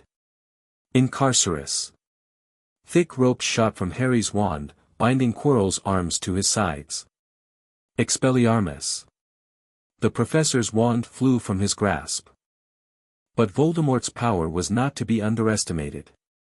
With an inhuman scream from both mouths, Quirrell's body burst into flames that consumed the magical ropes, leaving him free but severely burned. Kill him! Voldemort shrieked. Quirrell launched himself at Harry, hands outstretched to strangle him. When those fingers touched Harry's neck, however, both Quirrell and Harry screamed in pain. The professor's hands blistered on contact, the skin turning red and raw. Master! I cannot touch him, it burns. Quirrell cried. The protection, Harry gasped, understanding immediately. My mother's sacrifice still protects me from you. Voldemort howled in rage. Then kill him with magic, fool. But Harry had already realized his advantage. Dropping his wand, he lunged forward, grabbing Quirrell's face with both hands. The effect was instantaneous. Quirrell's skin bubbled and smoked wherever Harry touched, causing the possessed professor to shriek in agony. Voldemort's face contorted in fury and fear. This is not the end, Potter. There are other ways, other bodies. The wraith-like essence of Voldemort began to separate from Quirrell's disintegrating form. Harry, summoning his last reserves of strength, reached into his pocket and pulled out a small crystal vial the goblins had provided, designed to temporarily contain dark magical essences. Containment now, he shouted the activation phrase, thrusting the vial toward the escaping spirit. The crystal glowed brilliant blue as Voldemort's essence was partially drawn toward it, not fully captured, but enough to disrupt his escape. The wraith howled in frustration before finally breaking free, shooting upward through the ceiling and vanishing. Quirrell collapsed, his body rapidly turning to ash without Voldemort's possessing spirit to sustain it. Harry fell to his knees, exhausted from the magical and physical effort, still clutching the partially filled crystal vial that now contained a fragment of Voldemort's essence, not a Horcrux, but magical residue that would prove invaluable for research. It was in this position that Dumbledore found him minutes later, bursting into the chamber with McGonagall and Snape close behind. Harry, the headmaster exclaimed, hurrying to the boy's side. Are you all right? Harry looked up wearily. Professor. You're back from London sooner than expected. I was never in London, Dumbledore replied, helping Harry to his feet. That was disinformation to draw out our adversary. Though I must say, I had not anticipated you would be the one to confront him. McGonagall was examining what remained of Quirrell with a horrified expression. Albus, is that? What remains of Professor Quirrell? Yes, Dumbledore confirmed gravely. And his passenger has fled, though not unscathed, it seems. He nodded toward the crystal vial in Harry's hand. Essence capture, Snape identified immediately, his dark eyes fixed on Harry with newfound calculation. An obscure branch of magic. Where did an 11-year-old obtain such an artifact? Gringotts, Harry answered truthfully but incompletely. Part of the Potter family protections. Dumbledore gently took the vial, examining it. Most impressive, Harry. This may prove invaluable in understanding what remains of Voldemort. He returned it carefully. Though I believe this rightfully belongs to you, as the one who deployed it successfully. Harry accepted the vial, tucking it securely into his pocket. He had no intention of relinquishing this evidence to anyone, even Dumbledore, until Sirius and their goblin allies had examined it thoroughly. The stone? Harry asked, suddenly remembering the original objective. Safe, Dumbledore assured him. It was never truly in danger. The Mirror of Erised was enchanted to give the stone only to someone who wanted to find it but not use it. As they made their way back through the chambers, McGonagall leading, Snape watching Harry with unreadable eyes, and Dumbledore supporting him with a gentle hand, Harry reflected on how differently this confrontation had played out compared to what might have happened had he been an unprepared, isolated child. "You knew," Harry said quietly to Dumbledore as they reached the chess chamber. "You knew Voldemort would try for the stone, and you knew I'd likely confront him."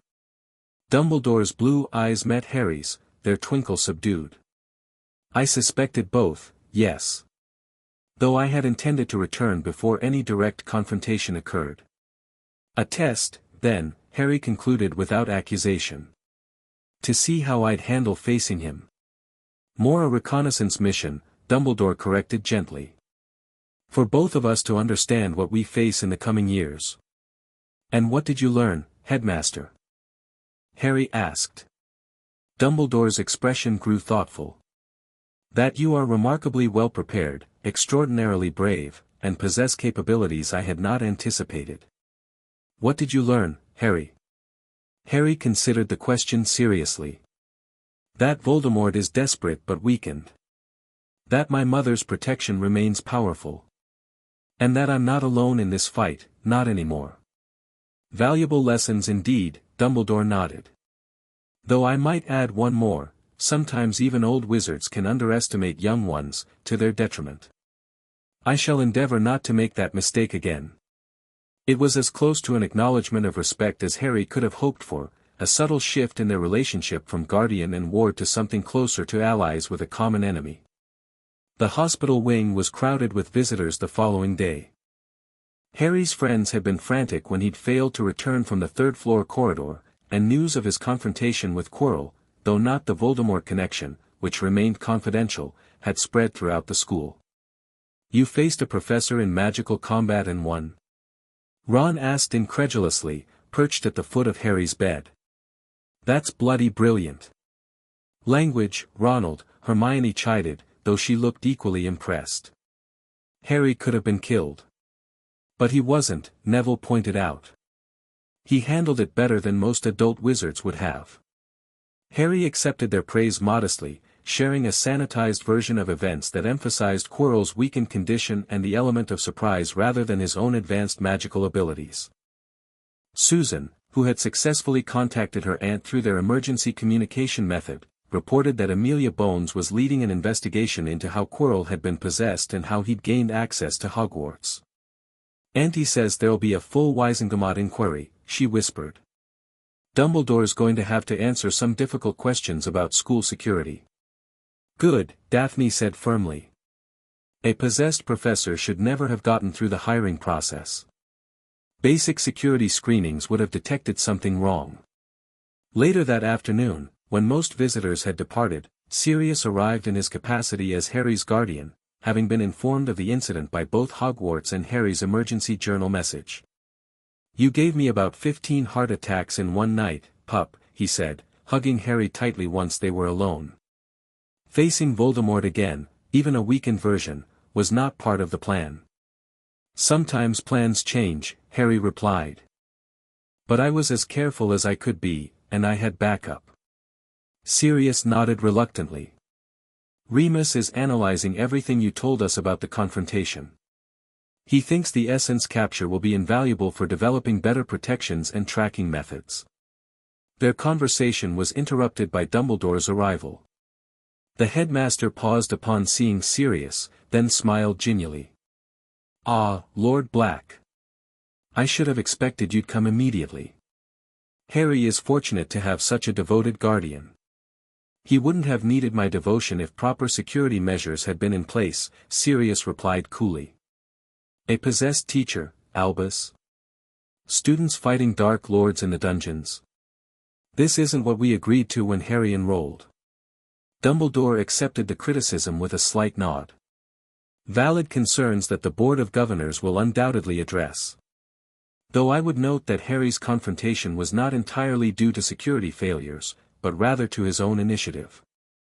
Which wouldn't have been necessary if adults had done their jobs, Sirius countered. We both know the stone was bait, Albus. You wanted to draw Voldemort out. Fine, strategic.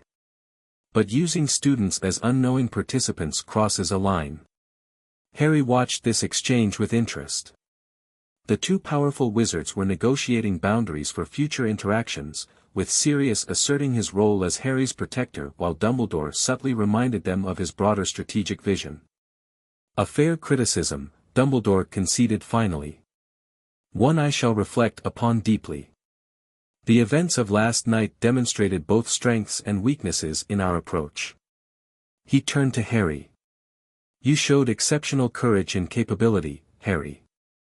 Ravenclaw has gained 50 well-deserved points for your actions. Thank you, sir, Harry replied.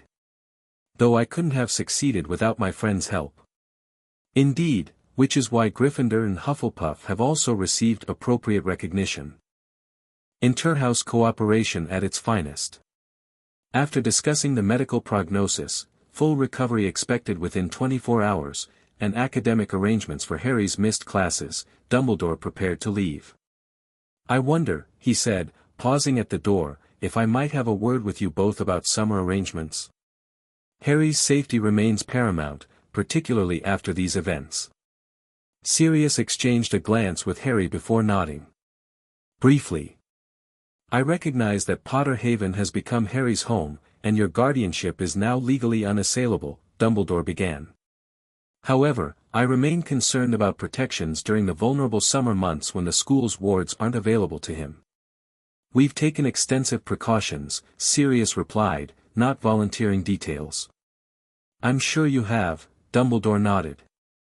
I simply wish to offer additional resources, Order members who could provide supplementary security, perhaps, or magical artifacts that might strengthen your existing protections. Harry recognized this for what it was, an olive branch, but also an attempt to maintain some connection to an oversight of Harry's life outside Hogwarts. We'd consider any specific suggestions, Harry said before Sirius could refuse outright. Provided they don't involve restricting my normal activities or imposing supervision beyond what Sirius deems necessary. Dumbledore's eyes twinkled. A reasonable compromise. I shall prepare some options for Lord Black's consideration. After the headmaster departed, Sirius raised an eyebrow at Harry. Diplomatic. Harry shrugged. No harm in hearing him out. Besides, extra protection isn't a bad idea if it's on our terms. Sirius smiled proudly. You're getting quite good at this political maneuvering, pup. James would be baffled, but Lily would be proud. I'm trying to find a balance, Harry admitted. Between standing my ground and burning bridges unnecessarily. You're doing brilliantly, Sirius assured him. Now, what shall we tell Remus about your idea to physically tackle a Dark Lord with your bare hands? Because I'm pretty sure that wasn't in any of our training scenarios. Harry laughed, the tension of the past 24 hours finally breaking. Tell him it was instinctive Gryffindor behavior showing through my Ravenclaw exterior. He'll never believe that, Sirius grinned. Far too strategic for a Gryffindor approach.